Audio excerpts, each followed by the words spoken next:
ಗುರುವಾಕ್ಯಕ್ಕೆ ಸರ್ವಸಾಧನತ್ವ ನಿರೂಪಣೆ. ಮನನಕ್ಕೆ ಬೀಜವೆಂದೆನಿಪಂತೆ ಯುಕ್ತಿಗಳನ್ನು ಗೋಚರಿಸುವ ಕಾರಣದಿಂದೇ ವನಜ ಸನ್ನಿಭವಸ್ತ್ರೇ ತಿಳಿಯೇ ಸದ್ಗುರು ವಾಕ್ಯವನ್ನು ಅನುಮಾನವೆಂದೆಂಬ ಪವಣಕ್ಕೂ. ಸದ್ಗುರುಗಳ ಮಾತು ಅದು ವೇದ. ಅವರು ಅಂಥದ್ದೊಂದು ಅಲೌಕಿಕ ಶಕ್ತಿಯನ್ನು ಸಂಪಾದಿಸಿಕೊಂಡಿದ್ದಾರೆ. ಅದು ದಿವ್ಯ ಶಕ್ತಿ. ಅದರಿಂದ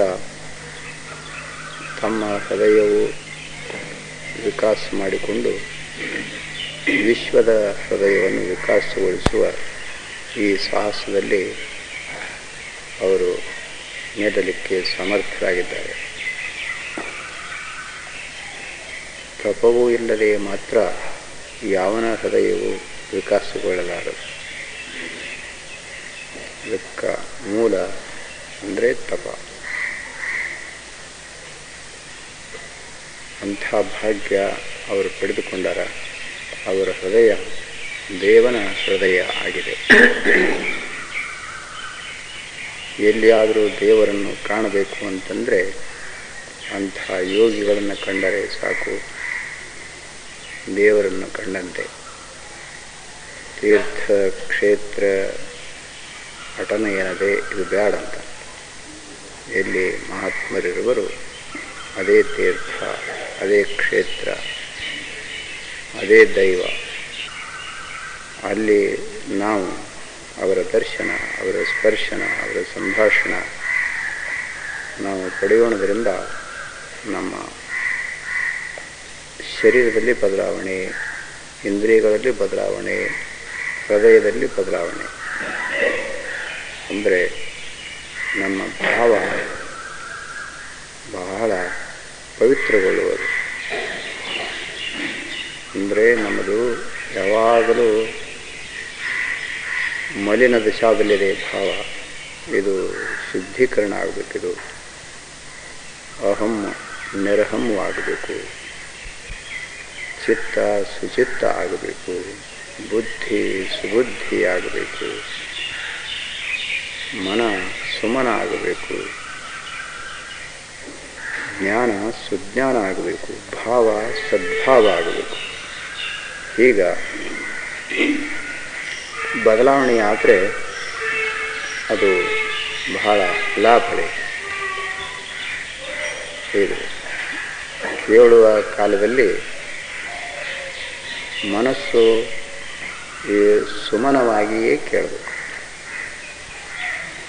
ಬಹಳ ಸುಮನವಾಗಿ ಕೇಳಿದರೆ ಅದು ಹೇಳಿದ್ದನ್ನು ಆ ಚಿತ್ತ ಸುಚಿತ್ತವಾಗಿ ಅದನ್ನು ಹಿಡಿದುಕೊಂಡದ್ದನ್ನು ಬುದ್ಧಿ ಅದರೊಳಗೆ ಸತ್ಯಾಸತ್ಯತೆಯನ್ನು ವಿಚಾರಿಸುವುದು. ಅದರೊಳಗೆ ಯಾವುದು ಸತ್ಯ ಇದೆಯೋ ಅದನ್ನೇ ವಿಜ್ಞಾನ ಗ್ರಹಣ ಮಾಡಿಕೊಳ್ಳುವುದು. ಆ ಸತ್ಯದ ಭಾವವೇ ಅದು ಸದ್ಭಾವ ಅಂತ ಅನಿಸುವುದು. ಇದು ಆ ಸದ್ಭಾವವೇ ಮೋಕ್ಷಕ್ಕೆ ಕಾರಣ. ಭಾವಯೇವ ಹಿ ಮನುಷ್ಯಾಣಂ ಬಂಧ ಮೋಕ್ಷಯೋ. ಭಾವ ಬಂಧನಕ್ಕೆ ಕಾರಣ, ಸದ್ಭಾವ ಮೋಚನಕ್ಕೆ ಕಾರಣ. ಆ ಸದ್ಭಾವದಲ್ಲಿ ದೇವನನ್ನು ಪ್ರತಿಬಿಂಬಿಸಿಕೊಳ್ಳಲಿಕ್ಕೆ ಸಾಮರ್ಥ್ಯ ಬರ್ತದೆ. ಪರಮಾತ್ಮ ನಮ್ಮ ಹೃದಯದಲ್ಲಿಯೂ ಪ್ರತ್ಯೇಗಾತ್ಮನಾಗಿ ಇದ್ದಾನೆ. ದೂರಿಲ್ಲ ಪರಮಾತ್ಮ. ನಮ್ಮ ಹೃದಯ ತುಂಬಲು ವ್ಯಾಪಿಸಿ ಹೃದಯಕ್ಕೆ ಒಂದು ವಿಶೇಷ ದೀಪ ಆಗಿ ಇದ್ದಾನೆ. ಅವನ ಪ್ರಕಾಶದಲ್ಲಿಯೇ ಭಾವ, ಅವನ ಪ್ರಕಾಶದಲ್ಲಿಯೇ ಮನಸ್ಸು, ಬುದ್ಧಿ, ಚಿತ್ತು, ಅಹಂಕಾರ, ಇಂದ್ರಿಯಾದಿಗಳು ಸರಿಯಾಗಿ ತಮ್ಮ ತಮ್ಮ ತಮ್ಮ ತಮ್ಮ ಕೆಲಸಗಳಲ್ಲಿ ಪ್ರವೃತ್ತಿ ಆಗಿವೆ. ಅಂಥ ದೇವನನ್ನು ಕಾಣುವುದಕ್ಕಾಗಿ, ಅವನ ಪ್ರಾಪ್ತ ಮಾಡಿಕೊಳ್ಳುವುದಕ್ಕಾಗಿ ಇವೆಲ್ಲ ತತ್ವಗಳಲ್ಲಿ ಒಂದು ವಿಶಿಷ್ಟ ಶಕ್ತಿಯೂ ಬೇಕಾಗುವುದು. ಆ ವಿಶಿಷ್ಟ ಶಕ್ತಿ ಸಂಪಾದನಕ್ಕೆ ಅದಕ್ಕೆ ತಪಃ ಅಂತಂಬೋದು. ತಪ ಇಲ್ಲದಿದ್ದರೆ ಮಾತ್ರ ಅದು ಆ ದಿವ್ಯ ಶಕ್ತಿ, ಅಲೌಕಿಕ ಶಕ್ತಿ ಮನುಷ್ಯನಿಗೆ ಅದು ಸಂಪಾದನೆ ಆಗಲಾರದು. ಅಂದ್ರೇ ಅದಕ್ಕಾಗಿ ಅಧ್ಯಾತ್ಮ ವಿಷಯ ಬಹಳ ಕಠಿಣ ಅಂತ ಅನಿಸಿತು. ಪುರಾಣ ಕಥೆಗಳನ್ನು ಕೇಳೋದು ಸುಲಭ ಆಯಿತು, ಅಧ್ಯಾತ್ಮ ವಿಷಯ ಬಹಳ ಕಠಿಣಪ್ಪ, ಇದು ಬಹಳ ಕಠಿಣ ಅಂತನಿಸಿ ದೈವ ಬೇರೆ ಕಡೆ ಮುಖ ಮಾಡಕತ್ತು. ಆದರೆ ಅಷ್ಟು ಸುಲಭ ಯಾವುದೂ ಇಲ್ಲ. ಕರ್ತುಂ ಸುಖಂ, ಬಹಳ ಸುಖವಾದದ್ದು ಮಾಡಿಕೊಳ್ಳಿಕ್ಕೆ, ಸಂಪಾದನೆ ಮಾಡಿಕೊಳ್ಳಿಕ್ಕೆ ಅಧ್ಯಾತ್ಮದಷ್ಟು ಸುಲಭವಾದ ಇನ್ನೊಂದು ಯಾವುದೂ ಇಲ್ಲ ಅಂತಂಬುವರು. ಯಾರಿಗೆ ಸುಲಭವಾದ್ದು ಅಂತ ಕೇಳಿದರೆ, ತಪದಿಂದ ತಮ್ಮ ಎಲ್ಲ ತತ್ವಗಳನ್ನು ಶುದ್ಧೀಕರಣ ಮಾಡಿಕೊಂಡಂಥ ಭಾಗ್ಯವಂತರಿಗೆ ಅತಿ ಸುಲಭ ಆಯಿತು. ಮತ್ತು ಕಠಿಣ ಯಾರಿಗೆ ಆಯ್ತು ಅಂದ್ರೆ ತಪವಿಲ್ಲದಂತಹ ಜನಾಂಗಕ್ಕೆ ಅದು ಬಹಳ ಕಠಿಣ. ಅದು ಕಠಿಣನೂ ಕರೆ, ಸುಲಭನೂ ಕರೆ. ಹೀಗದೆ ಅದನ್ನು ಮಾಡಿಕೊಂಡಂತಹ ಭಾಗ್ಯವಂತರು ಅವರು ಸದ್ಗುರುಗಳು. ವಿಶೇಷ ಅವರದು ಅಂತಂದರೆ ಯಾವಾಗಲೂ ಅವರು ತಮ್ಮ ಸ್ವರೂಪದಲ್ಲಿ ಸಮರಸರಾಗಿ ಅದರ ಆನಂದ ಏನಿದೆ ಅದರ ನಿತ್ಯದಲ್ಲಿ ಅವರು ಎಂಬುವವರಿದ್ದಾರೆ. ಪ್ರತಿದಿನ ಆ ಸ್ವರೂಪದಲ್ಲಿ ಕೆಲವೇ ಹೊತ್ತಾದರೂ ಸಮರಸರಾಗಿ ಅವರು ಆನಂದ ಪಡುವುದು ಅವರದು ಆತ್ಮರತಿ, ಆತ್ಮತೃಪ್ತಿ, ಆತ್ಮಸಂತುಷ್ಟಿ, ಆತ್ಮಮಿಥುನ, ಆತ್ಮಕ್ರೀಡ, ಆತ್ಮಸ್ವರಾಟ್ ಅವರದು. ಈಗ ಅವರದು ವಿಚಾರ ಇದೆ. ಅಂಥ ಭಾಗ್ಯವಂತರು ಉತ್ಥಾನ ದಿಶಾದಲ್ಲಿ ನಮಗಾಗಿ ಅವರು ಒಂದು ಭಾಷಾ ರಚನೆ ಮಾಡಿಕೊಂಡು ನಮಗೆ ತಿಳಿಯುವ ಭಾಷಾ ಅದನ್ನೊಂದು ರಚನೆ ಮಾಡಿಕೊಂಡು ತಮ್ಮ ಅಲೌಕಿಕವಾದ ದಿವ್ಯ ಅನುಭವವನ್ನು ಲೋಕದ ಕೈಯೊಳಗೆ ಕೊಡಬೇಕಾಗಿದೆ.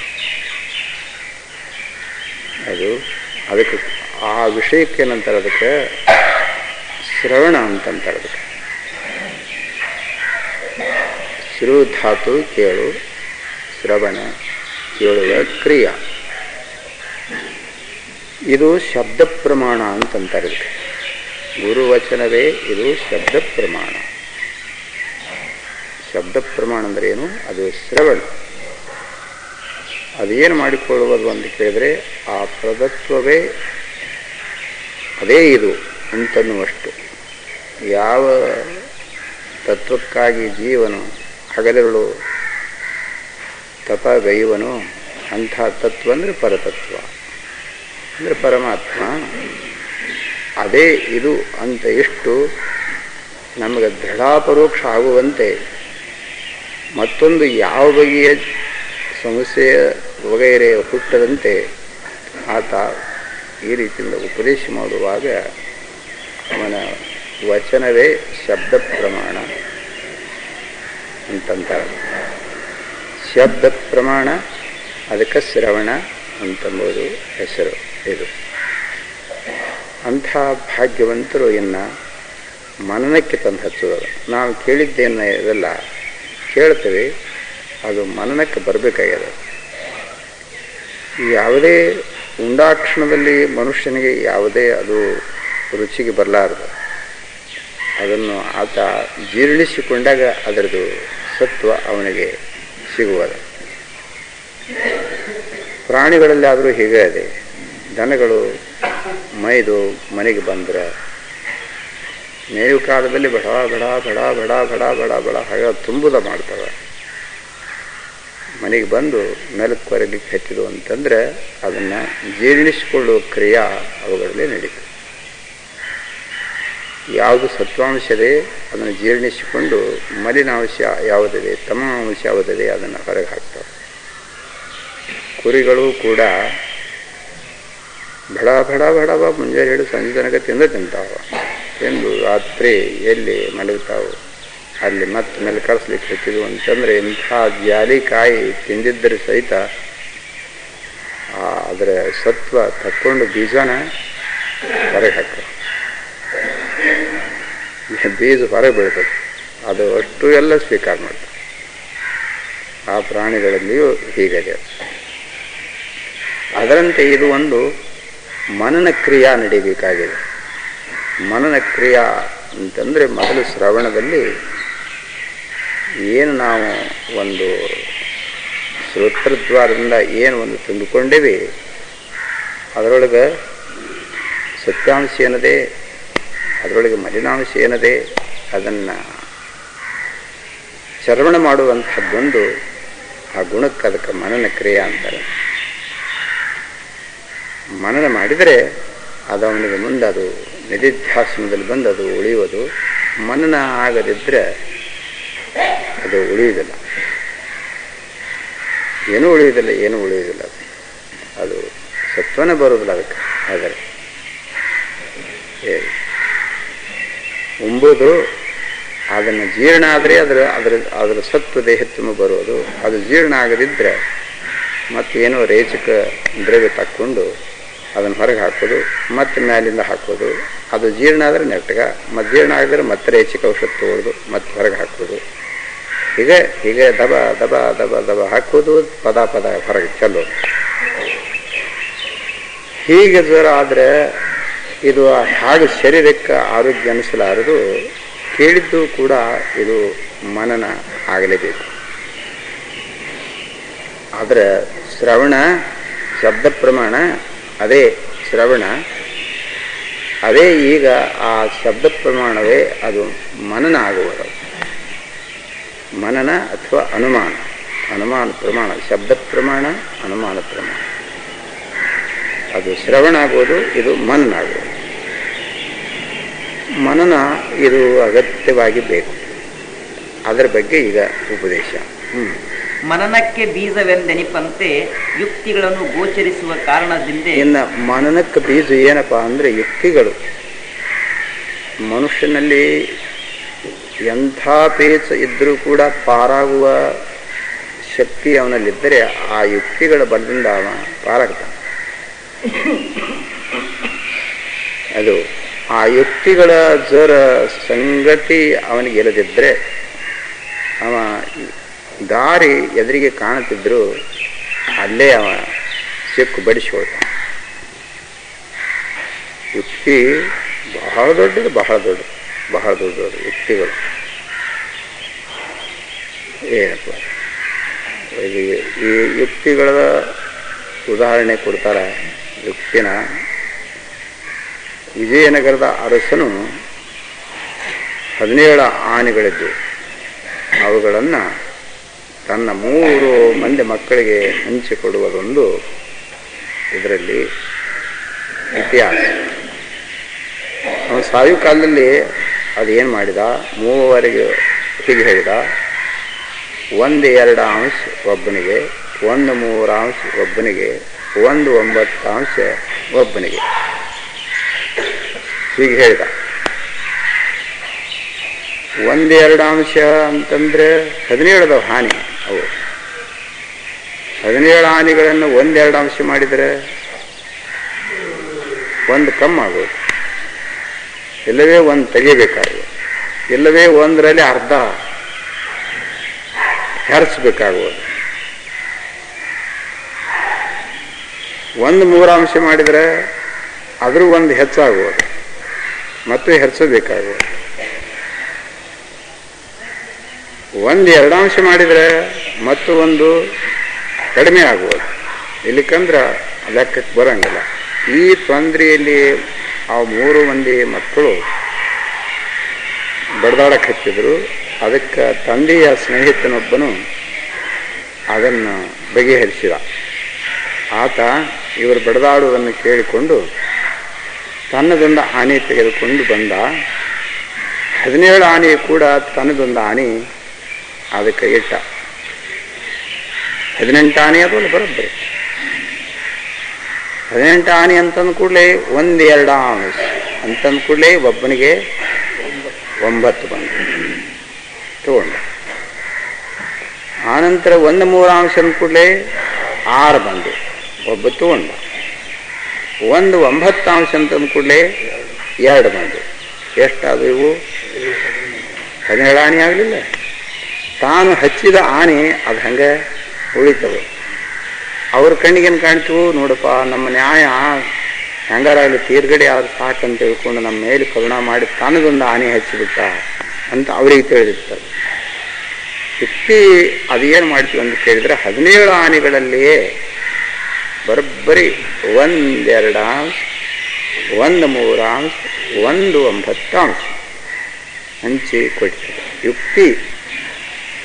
ಮತ್ತು ಈ ಯುಕ್ತಿ ಯಾರಲ್ಲಿ ಹೊರಡು ಅಂತ ಕೇಳಿದರೆ, ಯಾವನಲ್ಲಿ ವಿಶೇಷ ರಾಗದ್ವೇಷಗಳಿರೋದನ್ನು ನೋಡು, ಮನಸ್ಸು ಯಾವಾಗಲೂ ಪ್ರಸನ್ನತೆಯಲ್ಲಿ ಏನು ಇಟ್ಕೊಂಡಿರ್ತಾನೆ ನೋಡು, ಅಂಥವನಲ್ಲಿ ಈ ಯುಕ್ತಿಗಳು ಹೊರಡ್ತಾವೆ. ಮತ್ತು ಏನಾದರೂ ಅಭಿಮಾನ, ಸ್ಪರ್ಧೆ, ಮತ್ಸರ ಇವುಗಳ ಸಂಬಂಧ ಅವನಿಗೆ ತಡೆದ ಹಂಗೆ ಇತ್ತು ಅಂತಂದ್ರೆ ಯುಕ್ತಿ ಹೊರಡುವುದಿಲ್ಲ. ಒಂದು ಯಾವನಾರು ಒಂದು ಗೌರವ ಪ್ರತಿಷ್ಠೆಯಿಂದ ತನ್ನ ಅಭಿಮಾನ ಕಾಯ್ಕೊಂಡು ಕೂತಂಥವನಿಗೆ ನಾವು ಏನು ಹೇಳಿದ್ವಿ, ಒಂದು ಸ್ವಲ್ಪ ಇದ ಸರಿ ರೀ, ಮತ್ತೊಬ್ಬರ ಜಾಗ ಕೊಡ್ರಿ ಅಂದ್ರೆ ಅವನಿಗೆ ಆ ಅಭಿಮಾನ ಉಂಟಾಗಿ ಅವನ ಪ್ರವಚನ ಬಿಡೋ ತನಕ ನನಗೆ ಸರಿ ಅಂದರು, ನನಗೆ ಸರಿ ಅಂದರು, ಒಂದು ಸ್ವಲ್ಪ ಸರಿದು ಕೊಡ್ರಂದ್ರೆ ಯಾರೋ ಬಂದರು ಅವರಿಗೆ ಅವ್ರನ್ನ ಮುಂದಕ್ಕೆ ಕರೆದ್ರು, ನಮಗೆ ಸರಿಸಿದ್ರು. ನಾವು ಬ್ರಹ್ಮಜ್ಞಾನ ಹೇಳೋದು ಬಿಟ್ಟು ಬ್ರಹ್ಮನ ತಂದ ಅವನ ಇದರೊಳಗೆ ಹೊಗಿಸಿದ್ರು ಕೂಡ ಅದು ಒಳಗೆ ಹೋಗೋದು. ಪರಮಾತ್ಮ ಸಭೆಯಲ್ಲಿ ದಕ್ಷ ಬ್ರಹ್ಮ ಬಂದ್ರೆ ಕರೀಲಿಲ್ಲ. ದಕ್ಷ ಬ್ರಹ್ಮನಿಗೆ ಜರ ಯುಕ್ತಿ ಜರ ಇದ್ದಿದ್ರ ಎಲ್ಲ ಋಷಿಗಳನ್ನು ಅಷ್ಟ ಅಲ್ಲ, ದೇವರನ್ನು ಪರಮಾತ್ಮನನ್ನು ಕೂಡ ಜೋಳಿಗೆ ಹಾಕೊಂಡು ಹೋಗ್ತಿದ್ದ. ಯುಕ್ತಿ ಇಲ್ಲದಕ್ಕಾಗಿ ಅವ ನನ್ನ ಸಭಾದೊಳಗೆ ಅಪಮಾನ ಮಾಡಿದ. ನಾ ಎಂತೆಂಥ ಸಭಾದೊಳಗೆ ಹೋದವ ನನ್ನ ಅಪಮಾನ ಮಾಡಿದ ಅಂಬುವ ಈ ಅಭಿಮಾನಕ್ಕೆ ಹೋಗಿ ಎಷ್ಟು ಹಾನಿ ಮಾಡಿಕೊಂಡ ಅನ್ನೋ ಕಥೆ.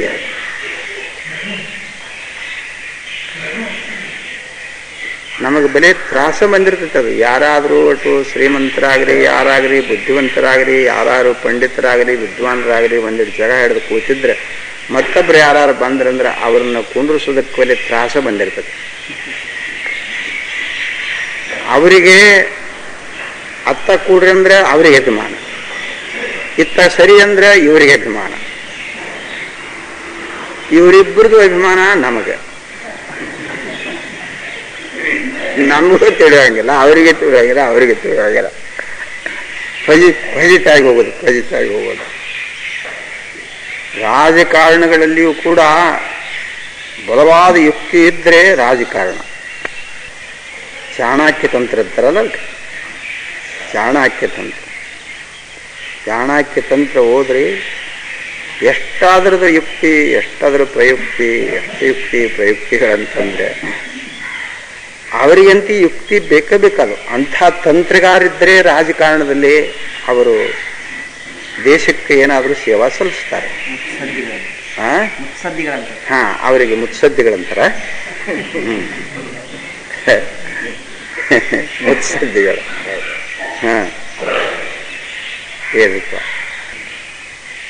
ನೋಡ್ರಿ, ಆ ಕಿಪ್ಸ ಯೋಜನಾ ಅಂತ ಒಂದು ಬಂದು ಮಾಡಿದ್ನಲ್ಲವ, ಆ ಕಿಪ್ಸ ಇಲ್ಲಿ ಬಂದು ಎಲ್ಲರೂ ಅದಾರ. ಇವರು ನೆಹರು, ವಲ್ಲಭಭಾಯ್ ಪಟೇಲು, ಎಲ್ಲರೂ ಸರ್ದಾರ್ ದೇಸಾಯಿ ಪಸಾಯಿ ಅಂತನೂ ಎಲ್ಲ ಜನರಲ್ಲಿ ಆ ಕಿಪ್ಸ್ ತನ್ನ ವಿಚಾರ ಇಟ್ಟರೆ ಎಲ್ಲರೂ ಹೌದು ಅಂದರು. ಹೌದಂದ್ರು. ಅದನ್ನ ಅವನ ಯೋಜನೆದೊಳಗೆ ಏನು ಹುಳುಕೈತೆ ಅನ್ನೋದು ತಪ್ಪಲೆ ತೆಗಿಲಿಕ್ಕೆ ಇವರಿಗೆ ಆಗಲಿಲ್ಲ. ಹೌದು ಒಟ್ಟುಕೊಂಡು ಇಲ್ಲಿ ಬಂದರು. ಗಾಂಧೀಜಿಯವ್ರನ್ನ ಮುಂದೆ ಅವ್ರು ಇಟ್ಕೊಂಡು ಗಾಂಧೀಜಿಯವರು ಕೆಡಿಸಿದ್ರಲ್ಲ ನೀವು ಅಂತಂದ್ರು, ದೇಶ ಹಾಳು ಮಾಡಿದ್ರಿ ನೀವು ಅಂತಂದ್ರು. ನಿಮಗೆ ತಿಳಿಯಲ್ಲೇನಿದ್ರದು ಅವನ ಯುಕ್ತಿ ಅಂತ ಅನ್ನೋದು ಅಂತಂದ್ರು. ಏನಪ್ಪ ಯುಕ್ತಿ ಬಹಳ ದೊಡ್ಡದದೆ, ಬಹಳ ದೊಡ್ಡದಿದೆ ಯುಕ್ತಿ. ಪ್ರಪಂಚ ಮಾಡುವವನಿಗೂ ಯುಕ್ತಿಗಳು ಬೇಕು. ಪಾರಮಾರ್ಥಿಕ ಕ್ಷೇತ್ರದಲ್ಲಿ ದುಡಿಯುವಂಥ ಮನುಷ್ಯನಿಗೆ ಯುಕ್ತಿ ಬೇಕು. ಶಿಷ್ಯನಲ್ಲಿಯೂ ಯುಕ್ತಿಯೂ ಬೇಕು ಮತ್ತು ಗುರುಗಳಲ್ಲಿಯೂ ಯುಕ್ತಿ ಬೇಕು. ಆ ಯುಕ್ತಿ ಎಂಬುವಂಥದ್ದು ಒಂದು ಇಲ್ಲದಿದ್ದರೆ ಮಾತ್ರ ಅದೇ ಅಷ್ಟೇ ಅದು ನೇರಾಗಿ ತುಪ್ಪ ಒಗೆದ್ರೆ ಅಲ್ಲೇ ನಿಂತು ಬಿಡ್ತದಲ್ಲ, ಇಷ್ಟ ಆಗೋದು ನೋಡ. ಹಿಂದಕ್ಕೂ ಸರಿಯೋಂಗಿಲ್ಲ, ಮುಂದಕ್ಕೂ ಸರಿಯೋಂಗಿಲ್ಲ, ಅಲ್ಲೇ ಘನವೃತ್ತ ಹಾಕೊಂಡು ಅಲ್ಲೇ ಕುಂತು ಬಿಡೋದು. ಅದರ ಯುಕ್ತಿ ಮಾತ್ರ ಬಹಳ ಬಹಳ ಬಹಳ ಬಹಳ. ಅದಕ್ಕೆ ಏನಂತಾರ, ನವನವ ಉನ್ಮೇಷ ಶಾಲಿನಿ ಪ್ರತಿಭಾ ಅಂತಂತಾರೆ. ಅದಕ್ಕೆ ನಮಗೀ ಪ್ರಪಂಚ ಯುಕ್ತಿ ಇಲ್ಲದಕ್ಕಾಗಿ ನಮಗೆ ಕಷ್ಟದೇ. ಇದರದ್ದು ಯುಕ್ತಿ ಇದ್ರ ಈ ಪ್ರಪಂಚ ಅಷ್ಟೇನು ಕಷ್ಟ ಆಗಲಿಕ್ಕಿಲ್ಲ. ಮಾತನಾಡಿದರೆ ಯುಕ್ತಿ ಸಂಬಂಧದಿಂದ ಮಾತನಾಡಿದರೆ ಇನ್ನೊಬ್ಬರಿಗೆ ಪ್ರಿಯ ಆಗ್ಬೇಕಾದ್ರೆ, ಅಪ್ರಿಯ ಆಗಬಾರ್ದು. ಈ ರೀತಿ ನಮ್ಮ ಚಾರಿತ್ರ್ಯ ಹೋದರೆ ಇದು ಪ್ರಪಂಚದಲ್ಲಿಯೂ ಒಳ್ಳೆ ಸರಳಾಗಿ ಹೋಗುವುದು. ಅದಕ್ಕೆ ಯುಕ್ತಿ ಬೇಕು ಅಂತಂತಾನ. ಅದರಂತೆ ಈಗ ಮನನ ಮಾಡಬೇಕಾದ್ರೂ ಒಂದು ಯುಕ್ತಿ ಬೇಕು. ಆ ಗುರು ವಚನ, ಗುರು ಶಬ್ದ ಪ್ರಮಾಣ ಏನದೆ ಅದು ಮನನ ಆಗ್ಬೇಕು. ಮುಂದೆ ಅದು ಮನನ ಆಗ್ಬೇಕಾದ್ರೆ ಅದಕ್ಕೆ ಅನುಮಾನ ಪ್ರಮಾಣ ಅಂತಂತಾರೆ. ಅದಕ್ಕೆ ಯುಕ್ತಿಗಳು ಬೇಕು. ಅದು ಏನು ಹೇಳಿಕೊಡುವರು? ಆತ್ಮ ಅಂದರೆ ಹೇಗಿದ್ದಾನೆ? ಸದ್ರೂಪ, ಚಿದ್ರೂಪ, ಆನಂದರೂಪ, ನಿತ್ಯರೂಪ, ಪೂರ್ಣರೂಪ, ಜೀವ ಪರಮಾತ್ಮನಿಗೆ ಅಭಿನ್ನ. ಈ ಪ್ರಪಂಚ ಅಂಬುವುದೇನದೆ ಇದು ಮಿಥ್ಯ ಅಂತ ಇಷ್ಟು ಇದು ಒಂದು ಪ್ರಕರಣ. ಇದು ಇದರೊಳಗ ಯುಕ್ತಿ ಸಮೇತವಾದ ಅನುಮಾನ ಇದ್ದರೆ ಇವ ಕೂತ್ಕೊಂಡು ತನ್ನ ವಿಚಾರದಿಂದ ಇವ ಕಡೆಗಾಗ್ತಾನೆ. ಏನಪ್ಪ ಅಲ್ಲೇ ಅನುಮಾನ ಪ್ರಮಾಣ. ಈ ಅನುಮಾನ ಪ್ರಮಾಣ ಅಂದರೆ ಇದು ಮನನ. ಈತ ಈಗ ನಾವು ಹೇಳುವ ಕಾಲದಲ್ಲಿ ಅದರದ್ದೇನು ಗರ್ಜಿಲ್ಲ. ಈಗ ಉಪದೇಶ ನಡೆದತ್ತಿದು. ಗುರುಗಳು ತಮ್ಮ ಪ್ರಭಾವದಿಂದ ಅವನ ಮನಸ್ಸನ್ನು ಆಕರ್ಷಣೆ ಮಾಡಿಕೊಂಡಾರ. ಅವನ ಹೃದಯದಲ್ಲಿ ತಮ್ಮ ವಿಷಯವನ್ನು ತುಂಬುತ್ತಾರೆ. ಜಾಸ್ತಿ ವಿಚಾರ ಈಗ ಅವನಿಗೆ ಮಾಡಲಿಕ್ಕೆ ಆಸ್ಪದ ಆಗದಿದ್ರೂ ಇದು ಬಿಟ್ಟ ನಂತರ ಅವನಿಗೆ ಮನನ ಮಾಡಿಕೊಳ್ಳೇಬೇಕು. ಆವಾಗ ಈ ಯುಕ್ತಿಗಳನ್ನೆಲ್ಲ ತಗೊಳ್ಳು. ಆತ್ಮ ಸದ್ರೂಪ, ಆತ್ಮನು ಸದ್ರೂಪನು. ಯಾಕಂದ್ರೆ ತ್ರಿಕಾಲ ಅಬಾಧ್ಯತ್ವ, ಇದು ಅನುಮಾನ ಪ್ರಮಾಣ. ಆತ್ಮ ಪಕ್ಷ, ಆ ಪಕ್ಷದಲ್ಲಿ ನಾವು ಏನು ಸಾಧಿಸಬೇಕು? ಸತ್ ಅಂತ ಸಾಧಿಸಬೇಕು. ಪರ್ವತೋ ವನ್ಯಮಾನ್ ಧೂಮಾತ್ ಅನ್ನಂತೆ ಪರ್ವತ ಪಕ್ಷದಲ್ಲಿ ನಾವು ಸಾಧಿಸುವುದೇನನ್ನು ಅಂತ ಕೇಳಿದರೆ ಅಗ್ನಿಯನ್ನು ಸಾಧಿಸುವುದು. ಅದು ಹೇತು ಏನು ಕೇಳಿದರೆ ಧೂಮಾತ್ ಅನ್ನಂತೆ. ಈ ಆತ್ಮ ಈಗೇನು ತಿಳ್ಕೊಂಡಿವಿ? ಆತ್ಮ ಅಂದ್ರೆ ಏನು? ನಾನು ಆತ್ಮ ಅಂದ್ರೆ ಕರಚರಣಾದಿ ಅವಯವ ಉಳ್ಳವ, ಆತ್ಮ ಅಂದ್ರೆ ಜನ್ಮ ಮರಣ ಉಳ್ಳವ, ಆತ್ಮ ಅಂದ್ರೆ ಪ್ರಪಂಚ ಉಳ್ಳವ, ಅರೆ ಅನೇಕ ಸಂಸಾರ ಕೋಟಿಯಲ್ಲಿ ಇರತಕ್ಕಂಥವ, ಸುಖ ದುಃಖಗಳನ್ನು ಉಣ್ಣವ. ಇದು ಸತ್ತು ಹುಟ್ಟುವ ಜೀವಿಗಳಾದರೆ ಗಾಢಾಂಧಕಾರದಲ್ಲಿ ಎಂದಂತೆ ಇದು ನಾವೀಗೇನಿದ್ದೇವೆ ಸತ್ತು ಈ ಜನನ ಮರಣಾತ್ಮಕ ಈ ಪ್ರಪಂಚದಲ್ಲಿ ಇರತಕ್ಕಂಥವ್ರು ನಾವೆಲ್ಲರೂ ಆತ್ಮರು. ಆತ್ಮರು ಅಂತ ಏನು ತಿಳ್ಕೊಂಡೇವಲ್ಲ, ಹೀಗಿಲ್ಲ ಅದು. ಶ್ರುತಿ ಹೀಗ ಜನನ ಮರಣಾತ್ಮಕ ನೀನಿದ್ದಿ ಅಂತ ಹೆಂಗಿಲ್ಲ. ಆತ್ಮ ನೀನು ಹೇಗಿದ್ದಿ ಅಂದ್ರೆ ಸದ್ರೂಪ. ಪಕ್ಷದಲ್ಲಿ ಸಾಧ್ಯವನ್ನು ಸಿದ್ಧ ಮಾಡೋದು ಪಕ್ಷ ಆತ್ಮ, ಅಲ್ಲೇ ಸಾಧ್ಯ ಯಾವುದು? ಸದ್ರೂಪ. ಇದು ಸಾಧ್ಯ. ಹೇತು ಯಾವುದು ಅಂತ ಕೇಳಿದ್ರೆ ತ್ರಿಕಾಲ ಅಬಾಧ್ಯತ್ವಾತ್, ಹೇತು ಧೂಮಾತ್ ಅನ್ನಂತೆ ತ್ರಿಕಾಲದಲ್ಲಿಯೂ ಅದಕ್ಕೆ ಬಾಧೆ ಇಲ್ಲ. ಬಾಧೆಯಾಗುವ ಅನಂತ ಕೋಟಿ ಪದಾರ್ಥಗಳಿದ್ದರೂ ಕೂಡ ಬಾಧೆಯಾಗದೇ ಇರುವುದರಿಂದ ಅಬಾಧ್ಯತ್ವ. ಇದು ಕಾಲಿಕ ಸಂಬಂಧದಿಂದ ಎಲ್ಲವೂ ಕಾಲೋಹಿ ಜಗದ್ಭಕ್ಷಕ, ಕಾಲೋಹಿ ಜಗದ್ವಿಕಾರಕ. ಕಾಲ ಅಂತಂಬುದೇನು ಮಾಡ್ತದ ಅಂತ ಕೇಳಿದ್ರೆ ಜಗತ್ತನ್ನ ನುಂಗತದ, ಜಗತ್ತನ್ನ ಬದಲಾವಣೆ ಮಾಡ್ತದ ಅಂತಂತಾನೆ. ಆದರೆ ಆತ್ಮ ಈ ಕಾಲದ ಈ ಬಾಧದ ಈ ಸಂಬಂಧ ಆತನಿಗಿಲ್ಲ. ಸರ್ವೇ ವಯಂ ಅತಃ ಪರಂ. ಹಿಂದಾದರೂ ಹಾಗೆ ಇದ್ದೇವೆ, ಇನ್ನು ಮುಂದಾದರೂ ಹಾಗೆ ಇದ್ದೇವೆ, ಹಿಂದಾದರೂ ಹಾಗೆ ಇದ್ದೇವೆ. ಹಿಂದೂ ಬದಲಾವಣೆ ಆಗಿಲ್ಲ, ಇಂದೂ ಬದಲಾವಣೆ ಆಗಿಲ್ಲ, ಮುಂದೂ ಬದಲಾವಣೆ ಆಗಿಲ್ಲ. ಶರೀರ ಇದು ಬದಲಾವಣೆ, ನಾನಾ ಥರದ ಬದಲಾವಣೆಯಾಗಿ ಬದಲಾವಣೆಯಾಗಿ ಬದಲಾವಣೆಯಾಗಿ ಬದಲಾವಣೆಯಾಗಿ ಬದಲಾವಣೆಯಾಗಿ ಮೊದಲು ಹ್ಯಾಂಗಿತ್ತು ಹಾಗಿರಲಿಲ್ಲ. ಮೊದಲು ಕಣ್ಣಿಗೆ ಕಾಣುವನೆ ಯಾವ ರೀತಿ ಅದು ಕಾರಣ ರೂಪವಾಗಿತ್ತೋ ಕಡೆಗೆ ಹೋಗಿ ಕಾರಣ ರೂಪವಾಗಿ ಉಳಿತು ಹೋತು. ಪರಂತು ಆತ್ಮ ಹಾಗಾಗಿಲ್ಲ. ಆತ್ಮನು ಸದ್ರೂಪ ಅಂತಂದ. ಯಾಕಂತ ಕೇಳಿದ್ರೆ ಹೇತು ತ್ರಿಕಾಲ ಅಬಾಧ್ಯತ್ವಾತ್ ಹೇತು. ಅದು ಯಥಾ ಪರಮಾತ್ಮ ದೃಷ್ಟಾಂತ ಏನು ಕೊಡ್ಬೇಕು ಅದನ್ನಲ್ಲಿ, ಅದನ್ನೇ ದೃಷ್ಟಾಂತ ಕೊಡು. ದೃಷ್ಟಾಂತ ಸಿಗೋದಿಲ್ಲ, ಅದೇ ಪರಮಾತ್ಮನೇ. ಅದೇ ಆತ್ಮ ಚಿದ್ರೂಪ. ಆತ್ಮನಲ್ಲೇ ಮತ್ತೆ ಚಿದ್ರೂಪ ಸಾಧಿಸುವುದು ಜ್ಞಾನರೂಪ ಆತ್ಮ. ಅದಕ್ಕೆ ಹೇತು ಏನು ಅಂತ ಕೇಳಿದರೆ ಪರಪ್ರಕಾಶರಹಿತತ್ವೇ ಸತಿ ಸ್ವಯಂ ಪ್ರಕಾಶತ್ವ. ಪರಪ್ರಕಾಶ ಆತ್ಮ ಅಲ್ಲ, ಮತ್ತೊಬ್ಬರಿಂದ ಪ್ರಕಾಶ ಹೊಂದುವಲ್ಲ. ಇವೆಲ್ಲ ತತ್ವ ಮಾಲಿಕೆಗಳು ಹೇಗಿದ್ದಾವ ಅಂತ ಕೇಳಿದರೆ ಪರಪ್ರಕಾಶ ತಮ್ಮ ಅನುಭಾತಿ ತಸ್ಯ ಭಾಸಾತ್ ಇವೆಲ್ಲವೂ ತೋರುವದವು ಪರಮಾತ್ಮನ ಪ್ರಕಾಶ. ಬುದ್ಧಿ ಮೇಲೆ ಬಿದ್ದರೆ ಬುದ್ಧಿ ಕಾಣುವುದು, ಮನಸ್ಸಿನ ಮೇಲೆ ಬಿದ್ದರೆ ಮನಸ್ಸು ಕಾಣುವುದು, ಚಿತ್ತದ ಮೇಲೆ ಬಿದ್ದರೆ ಚಿತ್ತ ಕಾಣುವುದು, ಅಹಂಕಾರದ ಮೇಲೆ ಬಿದ್ದರೆ ಅಹಂಕಾರ ಕಾಣುವುದು, ಇಂದ್ರಿಯಗಳ ಮೇಲೆ ಬಿದ್ದರೆ ಇಂದ್ರಿಯಗಳು ಕಾಣುವು, ಶರೀರದ ಮೇಲೆ ಬಿದ್ದರೆ ಶರೀರ ಕಾಣುವುದು, ವಿಷಯಗಳ ಮೇಲೆ ಬಿದ್ದರೆ ವಿಷಯ ಕಾಣುವುದು. ಆತ್ಮ ಮಾತ್ರ ಪರಪ್ರಕಾಶರಹಿತ ಸ್ವಯಂ ಪ್ರಕಾಶತ್ವ. ಇದು ಹೇತು. ಆದ್ದರಿಂದ ಆತ್ಮ ಚಿದ್ರೂಪ, ಆತ್ಮ ಸದ್ರೂಪ, ಆತ್ಮ ಚಿದ್ರೂಪ.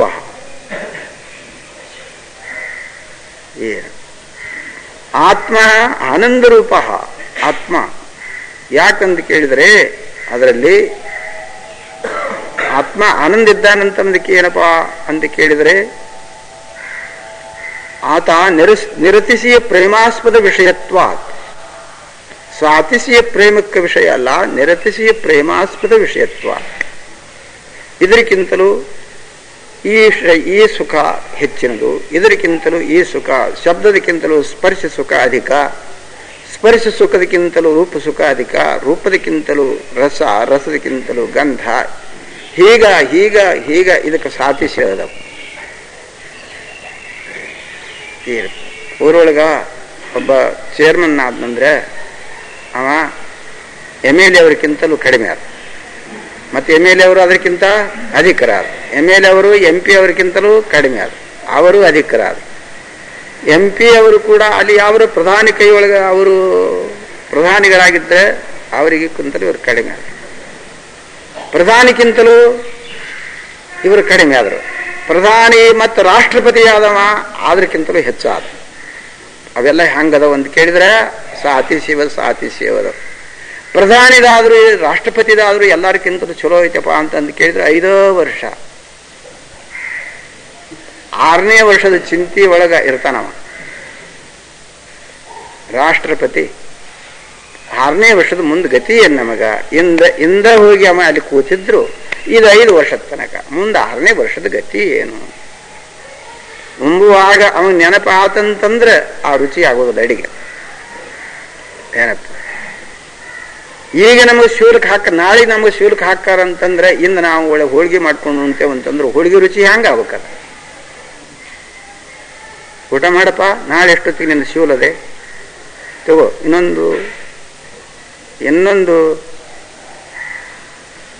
ದೊಣ್ಣೆ ತುಪ್ಪ ಹಾಕಲೇನು, ತಗೋ ಇನ್ನೊಂದು ದೊಣ್ಣೆ ತುಪ್ಪ ತಗೋ, ನಾಳೆ ಎಷ್ಟೋ ಹೊತ್ತಿಗೆ ನಿನ್ನ ಶಿವಲದೆ. ಮತ್ತೇನಿರಲಿ, ಭಜನೆ ಇಡ್ಲೇನು, ನಾಳೆಗೆ ಎಷ್ಟೋ ಹೊತ್ತಿಗೆ ಶಿವಲದೆ. ಒಗ್ಗರಣೆಯನ್ನ ಕೊಡ್ಲೇನು, ನಾಳೆಗೆ ಎಷ್ಟೋ ಹೊತ್ತಿಗೆ ನೀವು ಶಿವಲದೆ. ಮಸಾಲೆ ಹಾಲು ಕೊಡ್ಲೇನು, ನಾಳೆಗೆ ಎಷ್ಟೋ ಹೊತ್ತಿಗೆ ನೀವು ಶಿವಲದೆ. ಅವನ ಮೇಲೆ ಮೇಲೆ ಮೇಲೆ ಮೇಲೆ ಮೇಲೆ ಮೇಲೆ ಮೇಲೆ ಮೇಲೆ ಮೇಲೆ ಅದ್ರ ತಾಕೀತು ಕೊಡುವಾಗ ಇದು ರುಚಿ ಹಂಗಾಗ್ಬೋದು. ಹಂಗಾನೆ ಇನ್ನು ಈಗ 5 ವರ್ಷದ ತನಕ ಇದು ಐತಿದು. ಇಂದು 1 ತಿಂಗಳಾತು, 4 ವರ್ಷದ ಮೇಲೆ 11 ತಿಂಗಳ ಮೇಲೆ ಇದು ನೆನಪು ಬಿಡ್ತೈತೆ ರಾಷ್ಟ್ರಪತಿ ಅಂದಾಗ. ಅದನ್ನ ನೆನಪು ಮಾಡಿದ್ರೆ ರುಚಿ ಆಗುವುದಿಲ್ಲ. ನಮಗೇನಾಗೈತೆ ರೀ ಕಟ್ಟಿಯವರ, ನಮ್ಮನೇನು ಯಾರು ನೇಮಿಸಿಲ್ಲ, ಹೇಳಕ್ಕೂ ನೇಮಿಸಿಲ್ಲ, ನಮಗೆ ಯಾರು ಗುರು ಅಂತೂ ನೇಮಿಸಿಲ್ಲ, ನಮ್ಮನ್ನು ತಗುವವರು ಯಾರಿಲ್ಲ.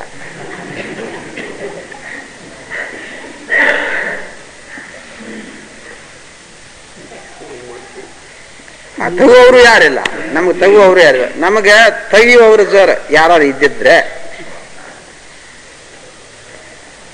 ನಮ್ಗೆ ಯಾರು ನೇಮಿಸಿದ್ರೆ, ಯಾರು ನಮ್ಗೆ ತೆಗಿಯೋರು ಇದ್ದಿದ್ರೆ, ನೀವು ವಿಜಾಪುರದಲ್ಲಿ ಈವರೆಗೇನು ಉಪದೇಶ ನಡೆದಿಸಿರಿ, ಅದು ನಮ್ಮ ಸಂಸ್ಥೆ ತರಫಿಂದ ಇನ್ನು ನಿಮ್ಮನ್ನ ನಾವು ಕಾಲ್ಸತ್ ಮಾಡಲಾಗಿದೆ. ನಿಮ್ಮದು ಡಿಗ್ರಿ ನಾವು ತೆಗೆದು ಹಾಕಲಾಗಿದೆ. ನೀವು ಅಲ್ಲಿದ್ದ ಸೀದಾ ಮನೆಗೆ ಬರಬೇಕು. ನಮ್ಮದು ಮಂಗಳಾರತಿ ಆಗೋ ತನಕ ಶುದ್ಧ ಕುಂಡ್ರಕ್ಕೆ ಬರಂಗಿಲ್ಲ. ಹಂಗಾಗುವಂಗಿಲ್ಲ, ನಮ್ದು ಬರಾಬರಿ ಐತಿ ನಮ್ದು. ಹಾಂಗಿಲ್ಲ ರಾಷ್ಟ್ರಪತಿದು. ಅಷ್ಟೂರು ಕೂಡ ಕ್ಯಾಕಿ ಹೊಡೆದ್ರೆ ಆಗಿ ಹೋತು. ಅಷ್ಟೂರು ಕೂಡ ವಿರೋಧ ಕೈ ಎತ್ತಿದ್ರಂದ್ರೆ ಆಗಿ ಹೋತು, ಕರೆ ಸೀರಿ ತೋರಿಸಿದ್ರಂದ್ರೆ ಆಗಿ ಹೋತು ಇವರಿಗೆ ಹಣೆಬಾರ. ಹೀಗ ಇವೆಲ್ಲ ಸುಖಗಳು ಹ್ಯಾಂಗಿದ್ದವ ಅಂತ ಕೇಳಿದರೆ ಸಾತಿಸಿಯ ಸುಖಗಳು, ಸಾತಿಸಿಯ ಸುಖಗಳು. ಪರಂತು ಆತ್ಮ ಅಂತನೂ ಹ್ಯಾಂಗಿದ್ದಾನಂದ್ರೆ ನಿರತಿಸಿಯ ಪ್ರೇಮಾಸ್ಪದ ವಿಷಯತ್ವ. ಅಲ್ಲೇ ಅವನಿಗಿಂತಲೂ ಆತ್ಮದಕ್ಕಿಂತಲೂ ಮತ್ತೊಂದು ಆತ್ಮ ಇಲ್ಲ. ಅಧಿಕವಾಗಿ ಆತ್ಮದ ಸುಖದಕ್ಕಿಂತಲೂ ಇನ್ನೊಂದು ಸುಖದ ವಸ್ತು ಮತ್ತೊಂದು ಯಾವುದಿಲ್ಲ. ಇಂಥದು ಆತ್ಮ. ಆತ್ಮ ಆನಂದ ರೂಪ. ಕುತಃ ನಿರತಿಸಿಯ ಪ್ರೇಮಾಸ್ಪದ ವಿಷಯತ್ವ ಯಥಾ ಪರಮಾತ್ಮ. ಆತ್ಮ ನಿತ್ಯರೂಪ. ನಿತ್ಯರೂಪ ಕುತಃ ಪ್ರಾಗಭಾವಾದಿ ಅಪ್ರತಿಯೋಗಿತ್ವಾತ್. ಆತನಿಗೆ ಪ್ರಾಗಭಾವ ಇಲ್ಲ, ಆತನಿಗೆ ಪ್ರಧ್ವಂಸಾಭಾವ ಇಲ್ಲ. ಹುಟ್ಟಿದ ಪದಾರ್ಥ ಒಮ್ಮೆ ನಾಶ ಆತಂದ್ರೆ ಎಂದೆಂದೂ ಇಲ್ಲ. ಹಂಗ ಇದು ಎಂದೆಂದೂ ಇಲ್ಲ ಅಂತ ಹಿಂಗಿಲ್ಲ. ಈತನಿಗೆ ಪ್ರಾಗಭಾವಕ್ಕೂ ಅಪ್ರತಿಯೋಗಿಯಾಗಿ, ಪ್ರಧ್ವಂಸಾಭಕ್ಕೂ ಅಪ್ರತಿಯೋಗಿಯಾಗಿ, ಅನ್ಯೋನ್ಯಾಭಾವಕ್ಕೂ ಅಪ್ರತಿಯೋಗಿಯಾಗಿ, ಅತ್ಯಂತ ಅಭಾವಕ್ಕೂ ಅಪ್ರತಿಯೋಗಿಯಾಗಿರೋದ್ರಿಂದ ಈತ ನಿತ್ಯರೂಪ ಆತ್ಮ. ಆತ್ಮ ಪರಿಪೂರ್ಣ. ಕುತಃ ದೇಶತಃ ಕಾಲತಃ ವಸ್ತುತಃ ಪರಿಚ್ಛೇದರಹಿತತ್ವಾತ್. ದೇಶ ಪರಿಚ್ಛಿನ್ನತಾ, ಕಾಲ ಪರಿಚ್ಛಿನ್ನತಾ, ವಸ್ತು ಪರಿಚ್ಛಿನ್ನತಾ ಆತ್ಮನಿಗೆ ಇಲ್ಲ. ದೇಶ ಅದಕ್ಕೂ ಒಂದು ಸೀಮೆದೆ, ಕಾಲ ಅದಕ್ಕೂ ಒಂದು ಸೀಮೆದೆ, ವಸ್ತುವಿಗೆ ಅದಕ್ಕೊಂದು ಸೀಮೆದೆ. ಆ ಸೀಮೆ ಬಿಟ್ರೆ ಆ ಮುಂದಕ್ಕೆ ಹೋಗಕ್ಕೆ ಬರಂಗಿಲ್ಲ. ಅದು ಎಷ್ಟೇ ನಮ್ದು ಕರ್ನಾಟಕ, ಒಂದು ಹೆಜ್ಜೆ ಮುಂದಿಟ್ರೆ ಮಹಾರಾಷ್ಟ್ರ. ಹಾಗ ಇದೇ ನಮ್ಮದು, ಇಷ್ಟೇ ನಮ್ಮದು, ಇಷ್ಟೇ ದೇಶ ನಮ್ಮದು. ಎಷ್ಟೈತೆ ಅಂತ ಕೇಳಿದ್ರೆ 3.5 ಮೊಳ ಶರೀರ, ಇಷ್ಟೇ ಈ ಶರೀರದ್ದು. ಇದನ್ನು ಮುಂದೆ ಇಡಕ್ಕೆ ಮುಂದೆ ಬರಕ್ಕೆ ಬರಂಗಿಲ್ಲ. ಎಲ್ಲಕ್ಕೆ ಏನಪ್ಪ 3.5 ಮೊಳ ಶರೀರ ಇಷ್ಟೇ ಇದೆ. ಇದು ದೇಶತಃ ಪರಿಚ್ಛಿನ್ನ, ಕಾಲತಃ ಪರಿಚ್ಛಿನ್ನ, ವಸ್ತುತಃ ಪರಿಚ್ಛಿನ್ನ. ಆತ್ಮ ಮಾತ್ರ ಈ ಪರಿಚ್ಛಿನ್ನ ರಹಿತನಾಗಿರೋದ್ರಿಂದ ಆತನಿಗೆ ಅಂತಾನ ಅದಕ್ಕ ಪೂರ್ಣ ಅಂತಂತ. ಇದು ಇಂಥ ಆತ್ಮ. ಆದ್ರಿಂದ ಈ ಆತ್ಮ ಅಂತ ನೀನು ಈ ಆತ್ಮನಿಗೆ ಜೀವ ಅಂತ ತಿಳ್ಕೋಬೇಡ. ಮತ್ತ ನೀ ಜೀವ ಅಂತ ತಿಳಿದುಕೊಂಡ್ರು ಕೂಡ ಈ ಜೀವನು ಬ್ರಹ್ಮ ಅಭಿನ್ನ. ಪರಮಾತ್ಮನಿಗೆ ಈತನು ಅಭಿನ್ನನೇ. ಪರಮಾತ್ಮನಿಗೆ ಹೊರತು ಅಲ್ಲ, ಪರಮಾತ್ಮನಿಗೆ ಅಭಿನ್ನನೇ ಇವ. ಜೀವೋ ಬ್ರಹ್ಮಾಭಿನ್ನ ಕುತಃ ಚೇತನತ್ವ.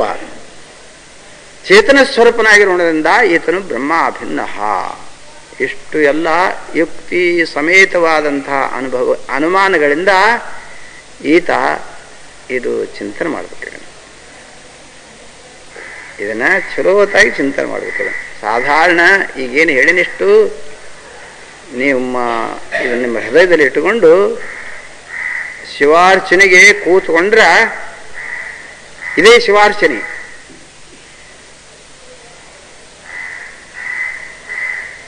ಏನಪ್ಪ ಜಾಬಾಲಿ ಶ್ರುತಿಯಲ್ಲಿ ಅಂತಾನ ಸನ್ಯಾಸಿಗಳಿಗೆ ಉಪವೀತ ಇಲ್ಲ, ಮತ್ತು ಅವರಿಗೆ ಆ ಸನ್ಯಾಸ ಅನ್ನೋ ಶಬ್ದನ ಎಲ್ಲಿ ಬರ್ತದೆ ಎಂದು ಕೇಳಿದ ಜಾಬಾಲಿ ಶ್ರುತಿಯಲ್ಲಿ. ಅದಕ್ಕೆ ಉತ್ತರ ಕೊಡ್ತಾರೆ. ಉಪವೀತ ಅಂದ್ರೆ ಬ್ರಹ್ಮವೇ ಉಪವೀತ ಅಂತಂತ ನಾವು ಅದಕ್ಕೆ ಇಡೀ ಅವನ ಶರೀರದ ತುಂಬಲು ಒಳಗೆ ಹೊರಗೆ ತುಂಬಿಕೊಂಡಿರ್ತಕ್ಕಂಥದ್ದು ಯಾವುದು ಬ್ರಹ್ಮ ವಸ್ತುವೇ, ಅದೇ ಉಪವೀತ ಅಂತಂತ. ಹಾಗೆ ಈ ರೀತಿಯಾಗಿ ಕೂತ್ಕೊಂಡು ನೀವು ಇದನ್ನು ಅನುಮಾನ ಪ್ರಮಾಣದಿಂದ ಯುಕ್ತಿಗಳಿಂದ ಚಿಂತನೆ ಮಾಡೋದು. ಇದಕ್ಕೆ ಅಂತಾರೆ ಮನನ ಅಂತಾರೆ. ಏನತ್ವ ಏನು ಕೂಡಿರ್ತಿರಲ್ಲ 3-4 ತಾಸು ಇದೇ ವಿಚಾರ. ಈ ವಿಚಾರ ಇಲ್ದಿದ್ರೆ ನಿದ್ರೆ ಬರ್ತದೆ, ಈ ವಿಚಾರ ಇಲ್ದ್ರೆ ಆಕಳಿಗೆ ಬರ್ತದೆ. ಏನಪ್ಪ ಇಂಥ ವಿಚಾರ ಸಮೇತವಾಗಿ ಅದು ಬಸವಣ್ಣಪ್ಪ ಕೂತಾನ ಹಿಂಗ ಲಿಂಗಪ್ಪನ ಕೈ ಹಿಡ್ಕೊಂಡ ಸಿದ್ದರಾಮೇಶ್ವರ ಪ್ರಭುದೇವರು ಬಾಗಿಲ ಬಂದು ನೆಂತು ಕರೆದ್ರೆ ಆ ವಿಚಾರದಲ್ಲಿ ಮುಳುಗ್ಯಾನ, ಭಾರಿ ವಿಚಾರದಲ್ಲಿ ಮುಳುಗ್ಯಾನ. ಅದನ್ನು ಕಾಯದ ಕರದಲ್ಲಿ ಲಿಂಗಸ್ಥಳ, ಪ್ರಾಣದ ಕರದಲ್ಲಿ ಜಂಗಮ ಸ್ಥಳ. ಇದು ಜಂಗಮ ಸ್ಥಳ ಅಂದ್ರೆ ಜ್ಞಾನ ಸ್ಥಳ, ಅದು ಜ್ಞಾನ ಸ್ಥಳ, ಇದು ಕ್ರಿಯಾಸ್ಥಳ. ಜ್ಞಾನ ಕ್ರಿಯಾ ಸಮುಚ್ಚಯ ಸ್ಥಳ. ಜ್ಞಾನ ಕ್ರಿಯೆಗಳ ಪ್ರಾಣದ ಕರದಲ್ಲಿ ಜಂಗಮ ಸ್ಥಳ. ಜಂಗಮ ಅಂದ್ರೆ ಜ್ಞಾನ, ಅಂತರದಲ್ಲಿ ಜ್ಞಾನದೇ, ಬಾಹ್ಯದಲ್ಲಿ ಕ್ರಿಯಾ ಇದೆಲ್ಲ. ಇವೆರಡೂ ಕೂಡಿಕೊಂಡ ನಡೆದಾವ. ಈಗ ಜ್ಞಾನ ಕ್ರಿಯೆ ಸಮುಚ್ಚಯವಾಗಿ ಹಿಂಗೆ ನಡೆದ ಹೊತ್ತಿನಾಗ ಅದರ ಮುಳುಕೊಂಡು ಕೂತಾನ. ಅವ್ರು ಬಂದಾರಂದ್ರೆ ಸುದ್ದ ಮನಸ್ಸು ಹೇಳುವಲ್ದು, ಭಾವ ಬದಲಿಸವಲ್ದು. ಹಳಪದ ಹಂಪಣ್ಣಪ್ಪ ಒಳಗೆ ಹೋಗಿ ಏನೇನು ಒಟ್ಟು ಸೂಚನಾ ಕೊಟ್ಟರು ಸಹಿತ ಮನಸ್ಸು ಕಬೂಲಾಗವಲ್ದು ಹೇಳಾಕ. ನಾವು ಶಿವಾರ್ಚನೆ ಕೂತಿದ್ರು ನೋಡ್ರಿ, ಸ್ವಾಮಿಗಳ ನಿಮ್ಮ ಲಂಗಟಾದಿ ಕಾಯಿ ಹೋಯ್ತು, ಅಯ್ಯೋ ಯಪ್ಪ ಅನ್ನೋ ಬಿಟ್ಬಿಟ್ಟು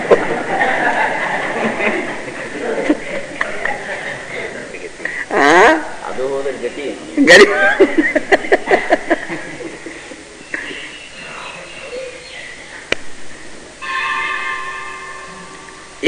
ಅದಕ್ಕಾಗಿ ಮತ್ತೊಂದು ಅನುಮಾನ ಇಟ್ಟ, ವ್ಯಾವಹಾರಿಕ ಪ್ರಪಂಚ ಮಿಥ್ಯಾ ದೃಶ್ಯತ್ವ ಶುಕ್ತಿ ರೂಪವತ್. ಅದಕ್ಕೊಂದು ಮತ್ತಿಟ್ಟು ಇಡೀ ವ್ಯಾವಹಾರಿಕ ಈ ಪ್ರಪಂಚ ಏನಂತೆ ಮಿಥ್ಯಾ ಇದೆ.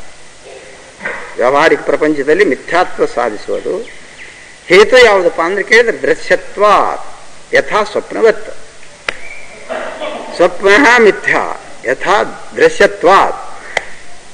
ಅದರಂತೆ ಇದು ವ್ಯಾವಹಾರಿಕ ಪ್ರಪಂಚ ಮಿಥ್ಯಾ ದೃಶ್ಯತ್ವಾತ್. ಇದಕ್ಕೆ ಏನಾದರೂ ನಾವು ಆತ್ಮ ಸದ್ರೂಪ ಚಿದ್ರೂಪ ಆನಂದರೂಪ ನಿತ್ಯರೂಪ ಪೂರ್ಣರೂಪ ಜೀವ ಬ್ರಹ್ಮ ಭಿನ್ನ ಅಂತ ಸಾಧಿಸುವಾಗ ಈ ಹೊರಗಿನದು ಏನಾದರೂ ಒಳಗೆ ಮೆಸಗುತ್ತಿತ್ತಂದ್ರೆ, ಈ ಪ್ರಪಂಚದ ಬಗ್ಗೆ ಏನಾದ್ರು ಮೆಸಗುತ್ತಿದ್ರೆ ಆ ಹೊತ್ತಿಗೆ ಇದೊಂದು ಅದಕ್ಕೆ ಪ್ರತಿರೋಧಿ ಅಂತ. ಯಾವುದು ವ್ಯಾವಹಾರಿಕ ಪ್ರಪಂಚ ಮಿಥ್ಯಾ. ದೃಶ್ಯತ್ವಾತ್ ಯತ್ರ ದೃಶ್ಯತ್ವಂ ತತ್ರ ಮಿಥ್ಯಾತ್ವಂ ಯದೃಶ್ಯಂ ತನ್ನಷ್ಟಂ. ಯಾವುದು ಸತ್ಯ ಅಂತ ಕೇಳಬೇಡ, ಯಾವ ದೃಶ್ಯದೆ ಅದು ನಷ್ಟ ಆಗುವುದೇ, ಅದು ಉಳಿಯುವುದಲ್ಲ. ಎಂದೂ ಉಳಿಲಿಕ್ಕೆ ಶಕ್ಯನೇ ಇಲ್ಲ, ಅದು ಶಕ್ಯನೇ ಇಲ್ಲ, ಅದು ಹೀಗದೆ ಅಂತೇಳಿದು ಈ ಕಡೆ ಈ ಪ್ರಾಪಂಚಿಕದ ಈ ಭಾವದಿಂದ ಈತ ಪರಿವರ್ತನಾಗಿ ಇಲ್ಲಿಂದ ದೂರ ಆಗುವುದಕ್ಕಾಗಿ ಈ ಥರದ ಅನುಮಾನ ಇಲ್ಲೇ. ಈ ಕಡೆ ವಸ್ತು ಸ್ವರೂಪದ ಸಾಧಕವಾದ ಅನುಮಾನ ಈ ಕಡೆ. ಇದನ್ನ ಚಿಂತನೆ ಮಾಡೋದು ಅನುಮಾನದೆರಿವಿನ ಯುಕ್ತಿ ಚಿಂತನ ಅಂತ. ಯುಕ್ತಿ ಇದು, ಈ ಯುಕ್ತಿ ಇದು ಅನುಮಾನ, ಇದಕ್ಕೆ ಮನನ ಅಂತಾರೆ. ಇದು ಸಂತಿ ಮಾಡಿಕೊಂಡು ಬರ್ತಿರ್ತಾಳೆ ಹೆಣ್ಮಗಳು, ತಲೆ ಮ್ಯಾಲ ದೊಡ್ಡ ಬುಟ್ಟಿ, ಭಾರಿ ವಜ್ಜೆ ಇರ್ತದೆ. ಭಾರಿ ವಜ್ಜೆ ಇದ್ದಾಗ ಅವಾಗ ಎಲ್ಲ ಸಾಮಾನು ಎಲ್ಲ ಖರೀದಿ ಮಾಡಿ ತುಂಬಿರ್ತಾಳು. ಬರುವಾಗ ಒಬ್ಬಾಕೆ ಇರ್ತಾಳೆ, ಆಕಿನ ಒಬ್ಬಾಕಿನ ನೋಡೇನು ನಾನು. ಅದನ್ನ ಯಾಕಡೆ ಬರೀ ಒಂದು ದಾರಿ ಮಗ್ಗಲ ದಾರಿ ಹಿಡಿದು ಹೋಗ್ಕೊಳ್ಳಿ, ಎತ್ತು ಬರಲಿ ಕತ್ತಿ ಬರಲಿ ಮತ್ತೇನಾದ್ರು ತ್ರಾಸ ಆಯ್ತು ಅಂತ ಹೇಳಿ ನಡೆದಾರಿಗೆ ಹೋಗುದಿಲ್ಲ. ಆಕಿ ಒಂದು ಕಡೆ ಮೂಲೆ ಹಿಡ್ದು ಹಿಂಗೆ ಹೋಗ್ತಿರ್ತಾಳೆ ದಾರಿ ಹಿಡಿದು. ನಾ ತಂದದ್ದು ಮನೆಯಾಗಿನ ತಂದದ್ದು 10 ರೂಪಾಯಿ, ಅದನ್ನ ಭಾಂಡವಾಳ ಹಿಡಿತಾಳೆ. ಅದು ಮೆಣಸಿನಕಾಯಿಗೆ 1.5 ರೂಪಾಯಿ ಕೊಟ್ಟೆ, ಬೆಳ್ಳುಳ್ಳಿಗೆ 8 ಎಣ್ಣೆ ಕೊಟ್ಟೆ, ಉಳ್ಳಾಗಡ್ಡಿಗೆ 8 ಎಣ್ಣೆ ಕೊಟ್ಟೆ. ಎಷ್ಟಾಯ್ತು ತಾನೇ ಲೆಕ್ಕ ಮಾಡ್ತಾ, ಲೆಕ್ಕ ಮಾಡಿ ಹಂಗೆ ಮಾಡ್ಕೊಂತ ಎಲ್ಲ ಬರ್ತತಿ. 10 ರೂಪಾಯಿ ತಂದಿರ್ತಾಳು. ಇನ್ನು ಚಾರಣೆದ್ದು ಲೆಕ್ಕ ಕೂಡ್ತಿರೋದಿಲ್ಲ. ನೋಡಿ ಅಯ್ಯ ತಂಬಾಕ ತಂದಿದ್ದಲ್ಲ ಅದಕ್ಕೆ ಅವಾಗ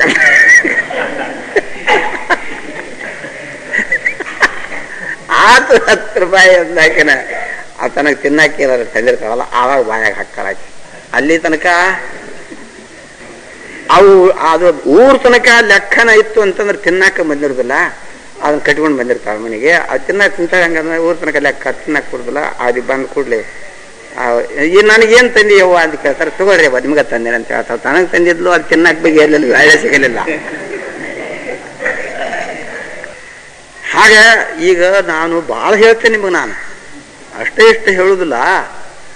ಅದನ್ನ ನೀವು ಮುಂಜಾನೆ ಸಂಜೆಯವರೆಗೂ ನೀವು ಮನನ ಮಾಡಿದ್ರು. ಯಾಕಂತ ಕೇಳಿದ್ರೆ ನಾ ಇಲ್ಲಿ ಹೇಳ್ಬೇಕಾದ್ರ ನಾನು ಬಹಳ ಮನನ ಮಾಡ್ಕೊಂಡು ಬರ್ತೇನೆ. ನಾ ಎಷ್ಟು ಹೊತ್ತು ನಾ ಮನನ ಮಾಡ್ಕೊಂಡು ಬರ್ತೇನೆ ಅಷ್ಟು ಹೊತ್ತಿನವರೆಗೂ ನೀವು ಮನನ ಮಾಡ್ಬೇಕಾಗ್ತದೆ. ಸಾಧಾರಣ ನಾನು ಎಷ್ಟು ಹೋಗಿ ಮುಂಜಾನೆ ಶಿವಾರ್ಚನೆ ಕೂತಿನಂದ್ರೆ ಬರೀ ಇದೇ ವಿಷಯ ನಂತ, ಬರೀ ಇದೇ ವಿಷಯ ಈ ವಿಷಯದೊಳಗೆ ನನ್ನ ಶಿವಾರ್ಚನೆ. ಪ್ರಸಾದ ಆಗಿ ಸ್ವಲ್ಪ ಪವಾಡಿಸಿದ್ರು ಕೂಡ ಇದೇ ವಿಷಯ, ಇದೇ ಚಿಂತನ. ಕಣ್ಣು ಉರಿದ್ರೆ ಅಷ್ಟು ಓದೋದು ಬಿಡ್ತೇನೆ.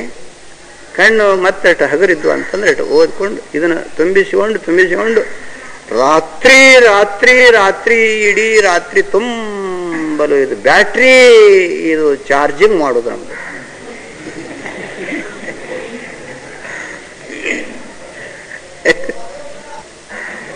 ನಾನು ಎಷ್ಟು ಶ್ರಮ ಪಟ್ಟು ನಾನು ಇದನ್ನ ಇಲ್ಲಿ ತಂದು ನಾನು ಉಪದೇಶ ಮಾಡ್ತೇನೆ ಅನ್ನೋದು ವಿದ್ವಾನರಿಗೆ ಗುರುತದ, ಬಲ್ಲವರಿಗೆ ಗುರುತದ. ಅದನ್ನ ಗುರ್ತು ಮಾಡಿಕೊಂಡು ಯಾರಿದ್ರೆ ಅವರೇ ಭಾಗ್ಯವಂತ. ಏನೋ ಅವರೊಂದು ಹೇಳು ಚಟ ಆಯ್ತಪ್ಪ ಹೇಳ್ತಾರ, ನಮ್ದೊಂದು ಕೇಳು ಚಟ ಆಯ್ತಪ್ಪ ನಾವು ತಿಂತೇವೆ ಅಂತ ಹಿಂಗಲ್ಲ. ಏನಪ್ಪ ನಾ ಅಪ್ಪಗಳು 4 ಹೊತ್ತು ಹೇಳ್ತಿದ್ರು. ನಾ ಎಲ್ಲಿ ಒಂದು ಅಕ್ಷರ ಬರೆದಿಲ್ಲ, ಎಲ್ಲಿಯೂ ಒಂದು ಅಕ್ಷರ ಬರೆದಿಲ್ಲ. ಅವ್ರು ಹೇಳಿದ್ದನ್ನು ಬರೀ ಹೃದಯದಾಗ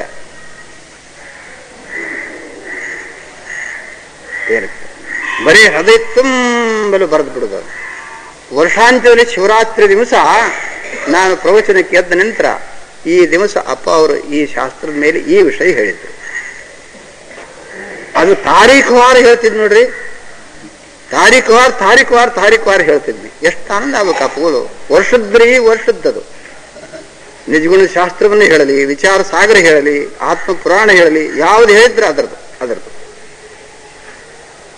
ಅಂದ್ರೆ ಅದೇನಾಗಬೇಕು, ಬಹಳ ಹೃದಯದಲ್ಲಿ ಉಳಿಬೇಕಾದ್ರೆ. ಹೇಳಿದ ಕೂಡ್ಲೇನೆ ಮತ್ತೆ ಹುಡುಗರನ್ನ ಕುಂಡ್ರಿಸಿಕೊಂಡು ಅವ್ರಿಗೆ ಹೇಳ್ಬೇಕು. ನಾನು ಎಲ್ಲನೂ ಹೇಳ್ಬೇಕು. ಅವ್ರನ್ನ ಅವ್ರೇನು ಅಪ್ಪಗಳೇನು ಹೇಳ್ಯಾರ ಅವ್ರ ಹುಡುಗರನ್ನ ಕೂಡಿಸ್ಕೊಂಡು ಹೇಳೋದು, ಅವ್ರು ಕೂಡಿಸ್ಕೊಂಡು ಹೇಳಕ್ಕೆ ಇರೋದು ಅದನ್ನ ಹೇಳೋದು. ಮತ್ತೆ ಅದನ್ನ ಮನನ ಮಾಡೋದು. ಮನಿಕೊಂಡ್ರೆ ಸುಮ್ಮನೆ ಮೈಮ್ಯಾಲ ಅರಿವಿ ಹಾಕೊಂಡು ಮಲ್ಕೊಳ್ಳೋದು ಇಷ್ಟೇ. ಅದೇ ಮಣ್ಣಾಗೋದು. ಅದ್ರ ಲಾಭ ನಿಮಗೆ ಹೇಳೋದು ನಾನು. ಅದಕ್ಕಾಗಿ ನನಗೆ ಯಾರು ಕೂಡ ಬಡದಾಡಕ್ಕೆ ವೇಳೆ ಸಿಕ್ಕಿಲ್ಲ, ಯಾರು ಕೂಡ ವಿಶೇಷವಾಗಿ ಮಾತಾಡಕ್ಕೆ ವೇಳೆ ಸಿಕ್ಕಿಲ್ಲ ನನಗೆ. ಹಾಂಗ ನೀವು ಸಾಧಕರು ಇದನ್ನ ಬಹಳ ಉಡ್ಯಾಗ ಹಾಕೋಬೇಕು. ಇದು ಜೋರ ಆಯ್ತು ಅಂತಂದ್ರ ಮನಸ್ಸಿಗೆ ಅಲ್ಲೇ ನಮ್ಗ ಸೌಡಿಲ್ಲ ಅಂತಂತಾರದು. ನಮ್ಗ ಸೌಡಲ್ಲ ನಮ್ಮ ಚಿಂತೆ ನಮಗೆ ಸಾಲದೇನಯ್ಯ. ಕೂಡಲ ಸಂಗನು ಒಲಿಯನವು ಅಂಬುವ ಚಿಂತೆ ಹಾಸಲು ಹೊದಿಯಲು ತೀರದು ನಡಿ. ಮುಂಜಾನೆ ಉಪದೇಶ ಆದದ್ದು ಒಂದಿಷ್ಟು ಕೇಳಿದ್ರೆ ಅದು ನೆನಪು ಉಳಿಯೋದಿಲ್ಲ ನಿಮಗೆ. ಮತ್ತೆ ಹೆಚ್ಚಿಗೆ ಕೇಳಿದ್ರೆ ಏನಂತೀರಿ, ನಾವೇನು ಹೇಳುವುದ್ರ ದೃಷ್ಟಿಯಿಂದ ಕೇಳ್ತೇವೆ ನಾವು ಅಂತೀರಿ. ಯಾರು ಹೇಳ್ಬೇಕು ಅನ್ನೋರಿದ್ದಾರೆ ಬೇಕಾದ್ರೆ ಅವ್ರು ನೆನಪು ಮಾಡ್ಕೊಂಡು ಕೊಂಡ್ರವಲ್ಲ. ನಾವೇನು ಹೇಳುವ ದೃಷ್ಟಿಯಿಂದ ಕೇಳ್ತೇವೇನು, ಏನೋ ಕೇಳ್ತೇವೆ, ಉಣ್ತೇವೆ, ಮನಗ್ತೇವೆ, ನಮ್ದೇನಿರ್ತದೆ ಅಂತ ಹಿಂಗ ಉತ್ತರ ಕೊಡ್ತಾರ. ಏನಪ್ಪ ಕೇಳೋದು ಶಾಂತಾನಂದ ಇದ್ರ ಕಥೆ ಇದ್ರು.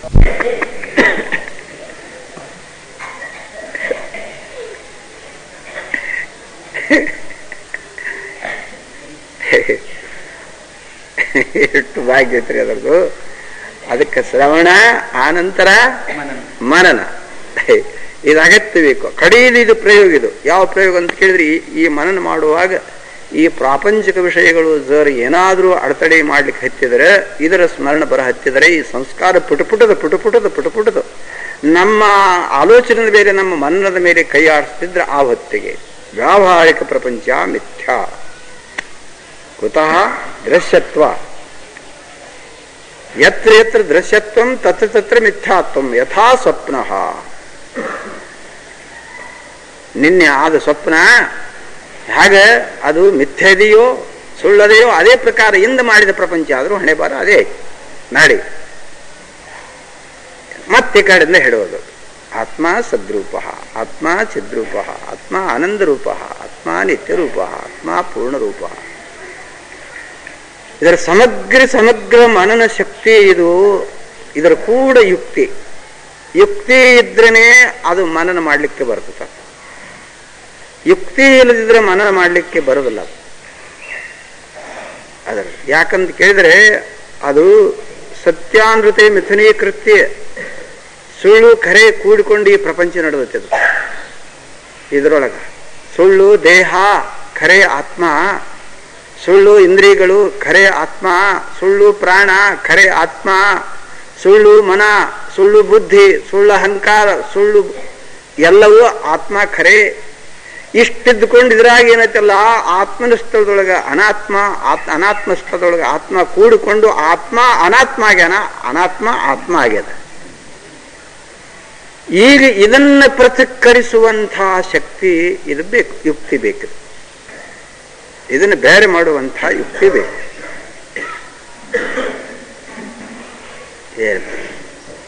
ಹಾಲೊಳಗೆ ತುಪ್ಪ ಇರುವುದು, ಅದನ್ನು ಬೇರೆ ಮಾಡಬೇಕಾದ್ರೆ ಬಹಳ ಯುಕ್ತಿ ಬೇಕು. ಅದಕ್ಕೆ ಹಾಲು ಕಾಸಬೇಕು. ಹಾಲು ಕಾಸ ಕೂತ್ರೆ ಎಷ್ಟು ಅದಕ್ಕೆ ಬೆಂಕಿ ಬೇಕು, ಅದಕ್ಕೆ ಅಷ್ಟೇ ಬೆಂಕಿ ಬೇಕು. ಒಂದು ಜಲ್ಲಿ ಕುಳ್ಳು ಹಾಕಿ ಅದ್ರ ಮೇಲೆ ಎಷ್ಟು ಹಾಲು ಇಟ್ಬಿಟ್ರೆ, ಹಾಲು ಕಾಸಕ್ಕಿಟ್ಟು ಬಂದಿನಿ ಬರಿ ಮೇಲೆ ಅಂತ ಅಂತಾರ. ಬುಡಕ್ ಬೆಂಕಿ, ಅದ್ಭುತ ಬೆಂಕಿ, ಅದ್ರ ಮ್ಯಾಲ ಒಂದಿಷ್ಟು ಗಡಿಗೆಯಾಗ ಹಾಲು ಹಾಕಿರ್ತಾರ. ಹಾಲು ಕಾಯಕಿಟ್ಟೇನೆ ಅಂತ ಹೇಳಿ ಬಂದು ಮಂದಿ ಕೂಡ ಮಾತಾಡ್ಕೊಂಡು ಕೂತಾಳ. ಹಾಲು ಕಾಯಕಿಟ್ಟಿನ ಬೋದ್ರೊಳಗೆ ಅದ್ಭುತ ಬೆಂಕಿ ಎತ್ತಿ ಎಲ್ಲ ಉಕ್ಕೆಲ್ಲ ಹೊಲ್ದಾಕಿದ್ಭೂತ ಹೇಳಿ.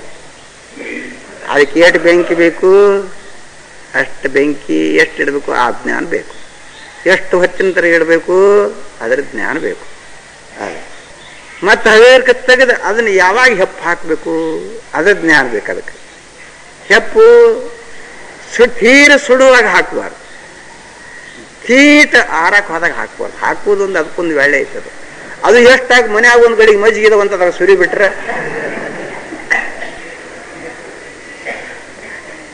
ಏನಪ್ಪ ಅತ್ತಾಗಿಂದ ಅದನ್ನ ಹಗೇರ್ಕ ಹಾಕಿ ಮತ್ತೆ ಅದನ್ನ ಎಷ್ಟೊತ್ತಿಡಬೇಕು ಅದನ್ನ ಇಟ್ಬಿಡು.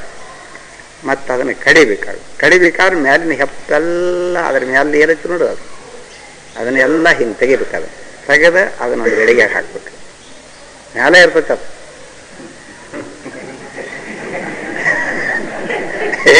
ನಾ ಹೆಂಗೆ ಕೈ ಮಾಡ್ತೇನೆ ನೋಡ, ಹೌದಲ್ರಿ? ಹಿಂಗೆ ಕೈ ಮಾಡಿ ಈ ಗಡಿಗೆ ಇದು ಮೊಸರು ಆತಿದೆ ಇಲ್ಲಿ ಇಡೋದು. ಕಡಿಯೋದು ಅದನ್ನ ಅದ್ರೊಳಗೆ ನಾವು ಕಡಿಬೇಕು. ಅದ್ರೊಳಗೆ ಅದನ್ನ ಕಡಿಯೋದು. ಅದ್ರಾಗ ಕಡಿಯೋದಕ್ಕೆ ಅದು ಹಿಡಿತೈತೆ. ಅದು ಅದನ್ನು ಕಡಗೋಲು, ಅದು ಗಡಿಗೆ ಗಟ್ಟುಳ ಇಂಥ ಶಾಣನಂತ ಅವನ್ನ ಹಚ್ಚಿಬಿಟ್ರೆ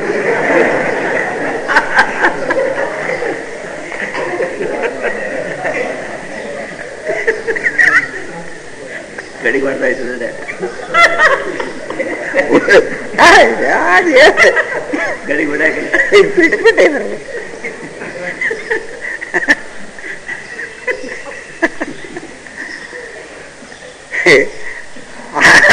ಆ ಕಡಗೋಲು ಕಡಿಯುವಾಗ ಗಡಿಗೆ ಹತ್ತಬಾರದು. ಹತ್ತಂದ್ರೆ ಗಡಿಗೆ ಓಡ್ತತಿ.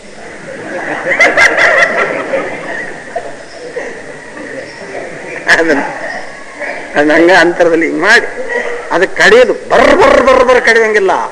ಅದು ಹಗೇರ್ ಹಿಂಗ್ ಕಡದು ಮತ್ತೆ ಹಗೇರ್ ಕಾಲಿ ಗಂಟು ಹಾಕಿ ಒಂದಿಟ್ಟು ಇಟ್ಟು ಯಾಕವ್ವ ಯಾತಕ್ಕೆ ಬಂದಿದ್ದಿ ಅದಕ್ಕೆ ಕೂಡ ಮಾತಾಡಕ್ ಹೋಗ್ಬೇಕು. ಅಲ್ಲಿ ಒಂದು ಹದ ಐತೆ. ಅಲ್ಲಿ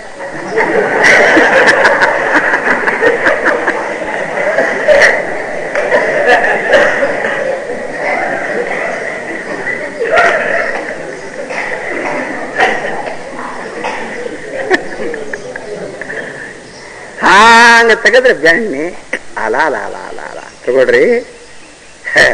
ಹೊರಬಿದ್ದ ಪುಣ್ಯ ಪುರುಷ ಹೊರಬಿದ್ದ. ಮತ್ತು ಅಂಥದ್ದಾದ್ರೂ ಕೂಡ ಅದನ್ನು ಕರಗಿಸಿ ತುಪ್ಪ ಮಾಡಿದ. ಮತ್ತು ಅದರೊಳಗೆ ಸೋಸಿ ಬಂತು. ಅದು ಪ್ರಕೃತಿಗೆ ಸ್ವೀಕಾರ ಮಾಡಿದಾಗ ಆರಾಮ ಅನಿಸ್ತು ನೋಡು. ಹಗನ ಇದು ಗಡಿ ಒಡಿಬಾರ್ದು, ಹಗ್ಗ ಹರಿಬಾರ್ದು, ಕಡಗೋಲು ಮುರಿಬಾರ್ದು. ಏನಪ್ಪ ಬೆಣ್ಣೆರ ಹೊರಗೆ ಬರಬೇಕು. ಹ್ಯಾಂಗೋ ಹಾಗ ಶರೀರ ಪಾಠ ಆಗಬಾರ್ದು, ಆಯುಷ್ಯ ಎಂಬುವ ಹಗ್ಗ ಹರಿಬಾರ್ದು, ಭಕ್ತಿ ಎಂಬುವಂತಹ ಕಡಗೋಲು ಕೆಡಬಾರ್ದು. ಇದರೊಳಗೆ ಜ್ಞಾನವೆಂಬುವಂತಹ ಜ್ಯೋತಿ ಹೊರಗಿದ್ದು ಬರಬೇಕಿತ್ತು.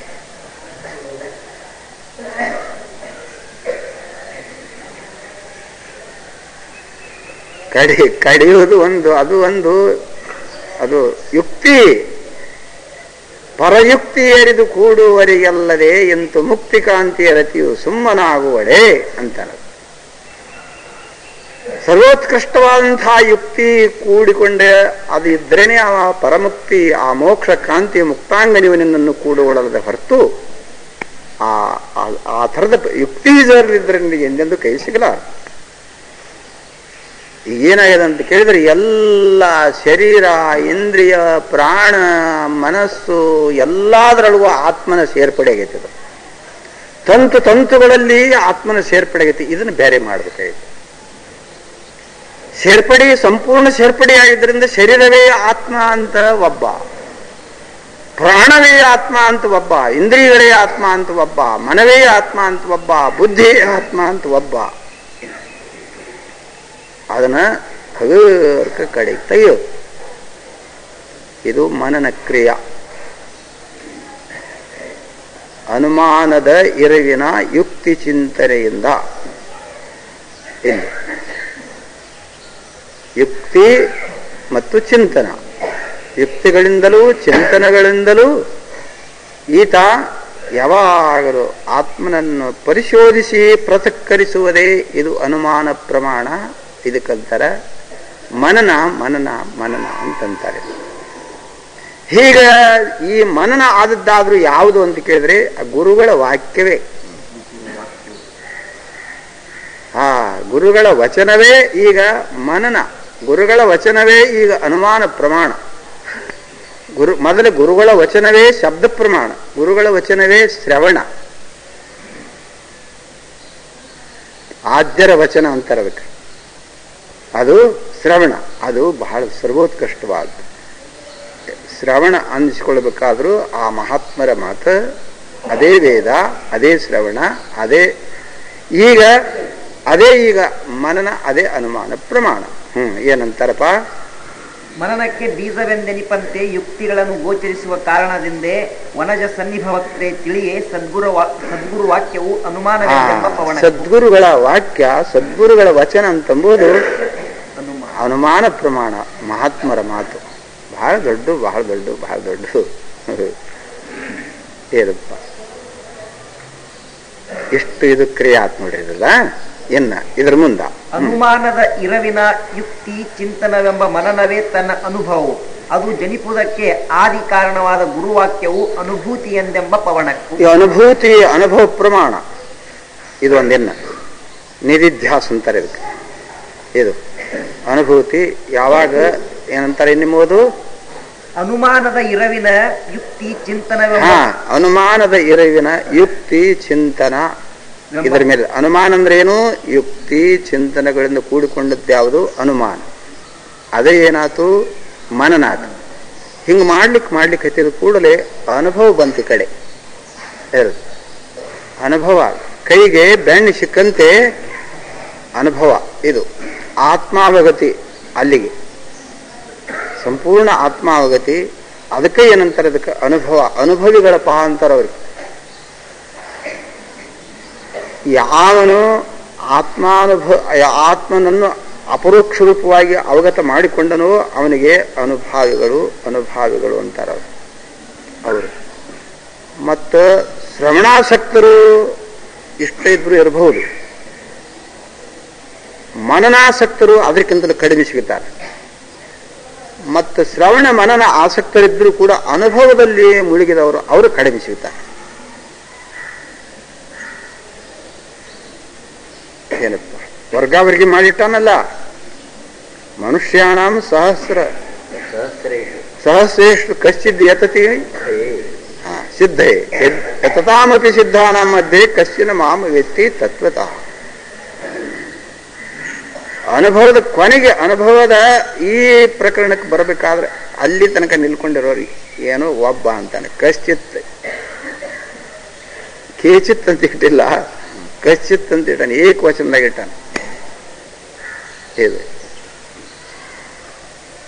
ಮೊದಲ ಶ್ರವಣ ಆಗುವುದೇ ಬಹಳ ಕಠಿಣ, ಅದರಾಗ ಮತ್ತೆ ಮನನ ಆಗುವುದೇ ಬಹಳ ಕಠಿಣ, ಅದರೊಳಗೆ ಅನುಭವ. ಇದು ಅನುಭವದಲ್ಲಿ ಹೇಗಿದೆ ಅಂತ ಕೇಳಿದ್ರೆ ಇಂದ್ರಿಯಾರ್ಥ ಸನ್ನಿಕರ್ಷ ಜನ್ಯಂ ಜ್ಞಾನಂ ಅನುಭವ, ಇದೊಂದು ಶಾಸ್ತ್ರೀಯ ಪದ್ಧತಿ. ಇದೊಂದು ಇದು ನಮಗ ಇದು ಪುಷ್ಪ ಅಂತ ನಮಗೆ ಕಣ್ಣಿಗೆ ಕಾಣ್ತಲ್ಲ, ಇದು ಅನುಭವ. ಇದು ಹ್ಯಾಂಗ್ ಕಣ್ಣಿಗೆ ಕಾಣ್ತದೆ ಅಂತ ಕೇಳಿದ್ರೆ ನಮ್ಮ ನೇತ್ರ ವೃತ್ತಿ ಮತ್ತು ಈ ಪುಷ್ಪ ಎರಡು ಒಂದಕ್ಕವೆ. ಇದು ಇದಕ್ಕೇನಂತಾರೆ ಅನುಭವ ಅಂತಾರೆ. ಇಂದ್ರಿಯ ವೃತ್ತಿ ವಿಷಯ ಎರಡು ಸಂಬಂಧ ಆದರೆ ಉತ್ಪತ್ತಿಯಾಗುವ ಜ್ಞಾನಕ್ಕೆ ಅನುಭವ ಅಂತಾರೆ. ಅದು ಇಂದ್ರಿಯ ವೃತ್ತಿ ವಿಷಯಕ್ಕೆ ಸಂಬಂಧ ಆಗದೆ ಆಗುವ ಜ್ಞಾನಕ್ಕೆ ಅದಕ್ಕೆ ಪರೋಕ್ಷಾನುಭವ ಅಂತಾರೆ. ಅಪರೋಕ್ಷಾನುಭವ ಅನ್ನೋದಿಲ್ಲ, ಅದಕ್ಕೆ ಪರೋಕ್ಷಾನುಭವ. ಪರೋಕ್ಷಾನುಭವದಲ್ಲಿ ಶ್ರದ್ಧೆ ಇದೆ, ಅಪರೋಕ್ಷಾನುಭವದಲ್ಲಿ ಶ್ರದ್ಧೆ ಇಲ್ಲ, ಆ ವಿಷಯವೇ ತಾನಾಗ್ತದೆ. ಯಾವ ವಿಷಯ ಇದೆಲ್ಲ ವಿಷಯದೊಳಗೆ ಮುಳುಗಿ ಹೋಗಿಬಿಡ್ತಾನೆ. ಆ ವಿಷಯ ಯಾವುದಿದೆ ಅಂತ ಕೇಳಿದ್ರೆ ಆತ್ಮ, ಸಚ್ಚಿದಾನಂದ ನಿತ್ಯ ಪರಿಪೂರ್ಣ ರೂಪನಾದಂತಹ ಆತ್ಮ. ಅದರದ್ದು ಈಗ ಅಪರೋಕ್ಷ, ಪ್ರತ್ಯಕ್ಷ. ಇದು ಪ್ರತ್ಯಕ್ಷ ಆಗಬೇಕಾದ್ರೆ ಇದು ವೃತ್ತಿ, ಇದು ಮನೋವೃತ್ತಿ ಅಂತಂಬುದೇನದೆ, ಇದು ದಿವ್ಯ ವೃತ್ತಿ ಆಗಬೇಕಿದು, ಬಹಳ ದಿವ್ಯ ವೃತ್ತಿ ಆಗಬೇಕಿದು.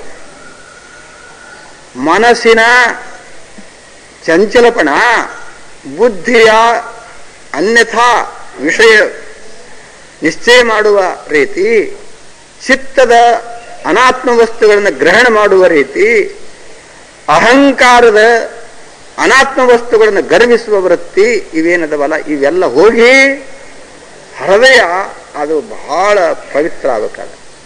ಮನಸ್ಸು ಪವಿತ್ರ, ಬುದ್ಧಿ ಪವಿತ್ರ, ಚಿತ್ತ ಪವಿತ್ರ, ಅಹಂಕಾರ ಪವಿತ್ರ, ಸಮಗ್ರವೆಲ್ಲವೂ ಪವಿತ್ರ ದಶಾದಲ್ಲಿ ಇದ್ರೆ ಅದು ಆತ್ಮಾಕಾರಕತದ. ಮನಸ್ಸು ಬರೇ ಮನಸ್ಸು ಆತ್ಮಕಾರಕ ಅಂತಲ್ಲ, ಬುದ್ಧಿ, ಮನಸ್ಸು, ಚಿತ್ತು, ಅಹಂಕಾರ ಎಲ್ಲವೂ ಆತ್ಮಕಾರಕವು.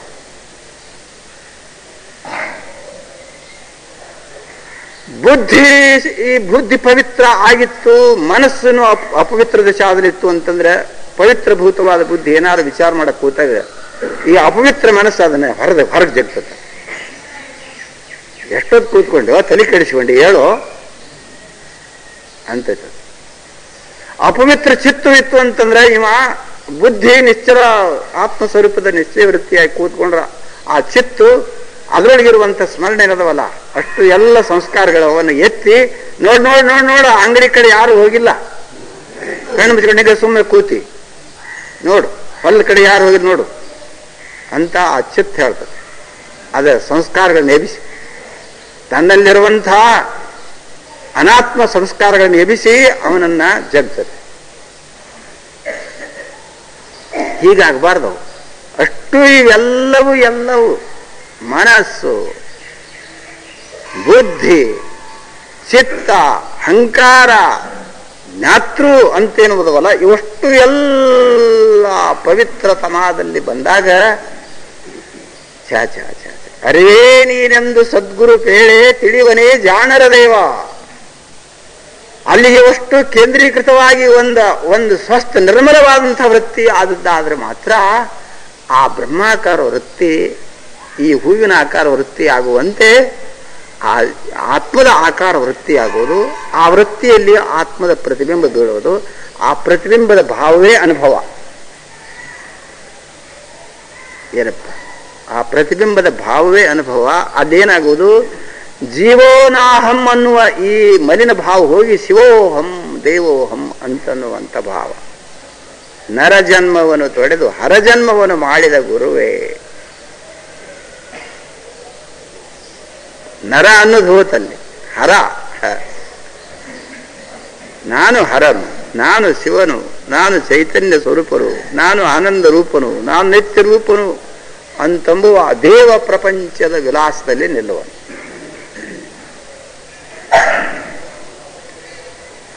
ಏನಪ್ಪ ತಸ್ಯ ಕಾರ್ಯಂ ನ ವಿದ್ಯತೆ. ಅಂಥವನಿಗೆ ಮತ್ತೊಂದು ಕಾರ್ಯ ಇಲ್ಲ. ಮತ್ತೊಂದು ಏನಾದರೂ ಪಡೆದುಕೊಳ್ಳಬೇಕೆಂಬುವ, ಮತ್ತೊಂದನ್ನೇನಾದರೂ ಕಾಣಬೇಕೆಂಬುವ, ಮತ್ತೊಂದನ್ನೇನಾದರೂ ಹೊಂಬಬೇಕೆಂಬುವ, ಮತ್ತೊಂದನ್ನೇನಾದರೂ ಸ್ಪರ್ಶಿಸಬೇಕೆಂಬುವ ಯಾವುದೇ ಕಾರ್ಯವು ಅವನಿಗೆ ಇಲ್ಲ. ಇಂಥದ್ದು ಇದು ಅನುಭವ. ಕಡೆಗೆನದಿದು ಬಹಳ ಪವಿತ್ರ, ಬಹಳ ಪವಿತ್ರ. ಇಲ್ಲಿಗೆ ಈ ಅನುಭವಕ್ಕೆ ಹಿಂದೆ ಯಾವ್ಯಾವುದು ಒಂದು ಕೇಳಿದ್ರೆ ಮನನ, ಯುಕ್ತಿ, ಚಿಂತನ, ಇದರ ಜೋರ ಒಳೆ, ಇದರ ಒಳೆ ಜೋರು, ಇದು ಜೋರಿಗೆ ವೇಗಗೊಂಡಿರುವುದರಿಂದ ಈ ಅನುಭವ ಅವನಿಗೆ ಪ್ರಾಪ್ತ ಆಯಿತು. ಆಗ ದೊಡ್ಡದೊಂದು ನಿಧಿ ಅವನಿಗೆ ಪ್ರಾಪ್ತ ಆದ್ರೆ ಕಡು ಬಡವನಿಗೆ ಅದ್ಭುತ ಒಂದು ಅತೀ ನಿಧಿ ಅವನಿಗೆ ದೊರೆತರ ಅವ ಬಡವ ಅಂತನ್ನುವ ಭಾವ ಅವನಿಗೆ ಹ್ಯಾಂಗ ಬರಲಾರದು.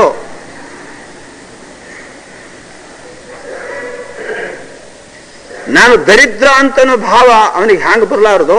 ಆಗ ಆ ಸ್ವರೂಪದ ಅನುಭೂತಿ ಆದಾಗ ನಾನು ಜೀವ ಅನ್ನೋ ಭಾವ ಅವನಿಗೆ ಬರಲಾರ. ಈ ಜೀವ ಅನ್ನೋ ಭಾವ ಇದು ದರಿದ್ರ ಭಾವ. ಏನಪ್ಪ ಆ ಅನುಭೂತಿ ಹುಟ್ಟಿದಾಗ ಮಾತ್ರ ಜೀವೋ ನಾಹಂ ದೇಶಿಕೋಕ್ತ್ಯ ಶಿವೋಹಂ, ನಾನು ಜೀವನಲ್ಲ. ಗುರುಗಳ ಉಕ್ತಿ, ಗುರುಗಳ ವಚನ, ಗುರುಗಳ ಮನನ, ಗುರುಗಳ ಚಿಂತನ, ಗುರುಗಳ ಯುಕ್ತಿಗಳಿಂದ ಕೂಡಿ ನೋಡ್ಲಿಕ್ಕಾಗಿ ನಾನು ದೇವಸ್ವರೂಪ, ನಾನು ದೇವಸ್ವರೂಪ ಅಂತನ್ನುವ ಇದು ಏನು ಹುಡ್ತಲ್ಲ, ಇದಕ್ಕೆ ಅನುಭವ, ಅನುಭವ ಅಂತಾರೆ. ಏನಪ್ಪ ಮೊದಲಿನದು ಗುರುಗಳ ವಾಕ್ಯ ಶ್ರವಣ ಆತು, ಗುರುಗಳ ಶಬ್ದ ಅದೇ ವೇದ ಪ್ರಮಾಣ, ಅದೇ ಶಬ್ದ ಆತು, ಅದೇ ಶ್ರವಣ ಆತು. ಗುರುಗಳ ವಾಕ್ಯವೇ ಅದೇ ಅನುಮಾನ ಆತು, ಅದೇ ಈಗ ಮನನ ಆತು. ಆ ಗುರುಗಳ ವಾಕ್ಯವೇ ಈಗ ಅದು ಏನಾಗುವುದು ಅನುಭವ, ಅನುಭೂತಿ ಎಂಬುವ ಪ್ರಮಾಣವೆನಿಸುವುದು. ಯಾರನ್ನ ಸ್ಮರಿಸುವುದಿಲ್ಲಿಗೆ? ಯಾರಿಂದ ನಾವಿಲ್ಲಿಗೆ ಬಂದಿರಬೇಕೋ ಅವರನ್ನೇ ಸ್ಮರಿಸೋದೀಗ. ಈ ಅನುಭೂತಿ, ಈ ಪ್ರಕರಣಕ್ಕೆ ನಾವು ಬಂದಾಗ ಯಾರಿಂದ ಬಂದೇವೆ ನಾವೀಗ? ಅವರಿಂದ ಬಂದೇವಂತಂದ ಬಳಿಕ ಅವರನ್ನೇ ಸ್ಮರಿಸುವ. ಗುರುವೇ ನೀ ಮಾಡಿದ ಉಪಕೃತಿಯ ಎಂದೆಂದಿಗೂ ಮರೆಯಲಾರೆನು ಇಹದಲ್ಲಿ. ಅಣುಮಾತ್ರವಾಗಿ ಶರೀರಧಾರಿಯಾಗಿರುವಂತಹ ನನ್ನನ್ನು ಪೂರ್ಣ ಪರಂಜ್ಯೋತಿ ಪರಿಪೂರ್ಣನಾದಂತಹ ಆತ್ಮನನ್ನು ಮಾಡಿದೆ ಗುರುವೇ. ನೀ ಮಾಡಿದ ಉಪಕಾರವನ್ನು ಎಂದಿಗೆ ಮರೆಯಲಿ. ಇಲ್ಲಿಯೇ ಗುರುಭಕ್ತಿ ಅಂತನ್ನೋದು ಆನಂದ ಕೊಡ್ತದೆ ನೋಡಿ. ಇದರದ್ದು ಏನಪ್ಪ ಇಲ್ಲಿಗೆ ಇದು ಏನಾದ ಅನುಭೂತಿ ಉಳ್ಳವ ಆದ್ನಲ್ಲ. ಇದಕ್ಕೆಲ್ಲದಕ್ಕೂ ಕಾರಣ ಏನಪ್ಪ ಅಂತ ಕೇಳಿದ್ರೆ ಗುರುವೇ ಕಾರಣ, ಗುರುವೇ ಕಾರಣ, ಗುರುವೇ ಕಾರಣ. ಎಷ್ಟದ ಅನುಭೂತಿ ಎಂಬುವ ವಿಷಯತೆ. ಅವಗತಿ ಕ್ರಮವಿದು. ಆ ಶ್ರವಣವು ಆ ಮನನ ಮುಕ್ಕುವ ನಿಧಿಧ್ಯಾಸನವೆನಿಸುವ ಇವು ತಾವು ಅನುಕ್ರಮಗಳು ಶಬ್ದ ಅನುಮಾನ ಅನುಭೂತಿಯಹುದೆಂದು ತಿಳಿಯುವುದು. ಇನ್ನಂತಾನಿದು ಅವಗತಿ ಕ್ರಮ. ಇನ್ನ ಈ ಅವಗತಿ ಕ್ರಮ ಅಂದ್ರೆ ಸಮನ್ವಯ ಕ್ರಮ. ಇದು ಇಲ್ಲಿ ಸಮನ್ವಯ ಮಾಡಿಕೊಡ್ರಿ ಅಂತಾನೆ. ಇಲ್ಲಿ ಅವಗತಿ ಕ್ರಮ ಅಂದ್ರೆ ಸಮನ್ವಯ ಕ್ರಮ. ಸಮನ್ವಯ ಏನೇನು ಮಾಡಿಕೊಳ್ಳೋದು? ಗುರು ವಚನಕ್ಕೂ ಶಬ್ದ ಪ್ರಮಾಣಕ್ಕೂ ಸಮನ್ವಯ, ಮತ್ತ ಮನನಕ್ಕೂ ಅನುಮಾನಕ್ಕೂ ಸಮನ್ವಯ, ಮತ್ತು ಅನುಭೂತಿಗೂ ಮತ್ತು ನಿಧಿಧ್ಯಾಸಕ್ಕೂ ಇಲ್ಲಿಗೆ ಸಮನ್ವಯ. ಅವಗತಿ ಕ್ರಮ ಬಿಡಿದು ಗುರು ವಚನವೇ ಶಬ್ದ ಪ್ರಮಾಣ, ಗುರುವಚನವೇ ಅನುಮಾನ ಪ್ರಮಾಣ, ಗುರುವಚನವೇ ಇಲ್ಲೇ ಅನುಭೂತಿ ಪ್ರಮಾಣ, ಗುರುವಚನವೇ ಅದೇ ಮನನ, ಗುರುವಚನವೇ ಅದೇ ಈಗ ನಿಧಿಧ್ಯಾಸ. ಈಗ ಇದನ್ನೆಲ್ಲ ಸಂಗಾತಿ ಮಾಡಿಕೊಂಡು ತಿಳಿದುಕೊಳ್ಳ್ರಿ ಅಂತಾನೆ. ಸ್ಮರಣೆ ಇರ್ಲಿಟ್ಟು, ಅದು ಸ್ಮರಣೆಯಲ್ಲಿ ಇಷ್ಟು ಕೇಳಲಿಕ್ಕೆ ಬಂದಿರಿಪ್ಪ ಅಂತಂದ್ರು ನಿಮ್ಮ ಮನೆ ಮರೆತು ಕುಂತಿಲ್ಲ ನೀವು. ಇದು ಭಗ್ನ ನೆನಪಾಕತ್ತದ ಮನಿದು. ಮನಿ ನೆನಪಾಕತ್ತಿಂದ ಮನೆಯಾಗ ಏನೇನು ಇಟ್ರಿ ಅದ್ರೆಲ್ಲ ನೆನಪಾಕತ್ ನಿಮಗದು. ಹಾಂಗ ನಾವು ಇವತ್ತು ಅನುಭೂತಿ ಪ್ರಮಾಣ, ಅನುಭವ ಪ್ರಮಾಣದೊಳಗೆ ಬಂದೇವಂತ ಗುರುವಿನದು ನೆನಪು ಬರಲಿ. ಅದು ಆ ನೆನಪು ಬರೋದು ಬೇಡ, ಈ ನೆನಪು ಬರಲಿ. ಗುರುಗಳು ದೊಡ್ಡದೇ, ಇದು ಹೆಚ್ಚಿನದೇ. ಏನಪ್ಪ ಎಂಥದ್ದು ಅವಗತಿ ಕ್ರಮವಿದು. ಶ್ರವಣವು, ಮನನವು, ನಿಧಿಧ್ಯಾಸನವು, ಶಬ್ದ ಪ್ರಮಾಣವು, ಅನುಮಾನ ಪ್ರಮಾಣವು, ಅನುಭೂತಿ ಪ್ರಮಾಣ. ಇವನ ಕ್ರಮವಾಗಿ ಇವನ್ನ ತಿಳಿದುಕೊಳ್ಳಿರಿ. ಗುರುವಾಕ್ಯಕ್ಕೆ ಸರ್ವಸಾಧನತ್ವ ನಿರೂಪಣೆ. ಹಾ, ಇದ್ರ ಮ್ಯಾಲಿಂದ ಏನ್ ಹೊಡಿತು? ಗುರುವಾಕ್ಯ ಅಂದ್ರೆ ಸರ್ವಕ್ಕೂ ಸಾಧನ ಅದೇ ಅಂತ ಎಷ್ಟಿಟ್ರ. ಇಲ್ಲಿಗೆ ಏನ್ ಬಂದೇವ್ ನೋಡು, ಇದ್ರ ಮ್ಯಾಲ ವಿಷಯ ನಾಳೆಗೆ. ಈಗ ನಾ ಕಡಿಕೇನು ಹೇಳ ನೋಡು, ಇದನ್ನ ಈ ತಲೆಯಾಗಿ ಇಟ್ಕೊಂಡು ಬಂದ್ರಿ, ನಾಳಿನ ವಿಷಯ ತಿಳಿತಿತ್ತು. ಮನ್ಯಾಗ ಇಟ್ಟು ಬಂದ್ರಿ ಅಂದ್ರ ತಿಳಿಯಲಾರ್ದು. ಇದ್ರ ಮ್ಯಾಲ ಇಡ್ತಾನೆ. ಬಹಳ ಗಾಢ ವಿಷಯ ಇತ್ತು ನಾಳಿನ ವಿಷಯ, ಬಹಳ ಗಾಢ. ಚಲೋ ಎಲ್ಲ ಬುದ್ಧಿ ಮನಸ್ಸು ಎಲ್ಲ ಹರತ ಮಾಡಿ ಬರ್ರಿ, ಒಳ್ಳೆ ಸ್ವಚ್ಛ ಮಾಡ್ಕೊಂಡು ಬರ್ರಿ. ನಾಳಿನ ಚಲೋ ವಿಷಯ ಐತಿ. ಶಿವ ಪರಮಾನುಭವ ಬೋಧ ಸಂಧಿ 4 ಸೂತ್ರ 1 ಸಮಾಪ್ತ.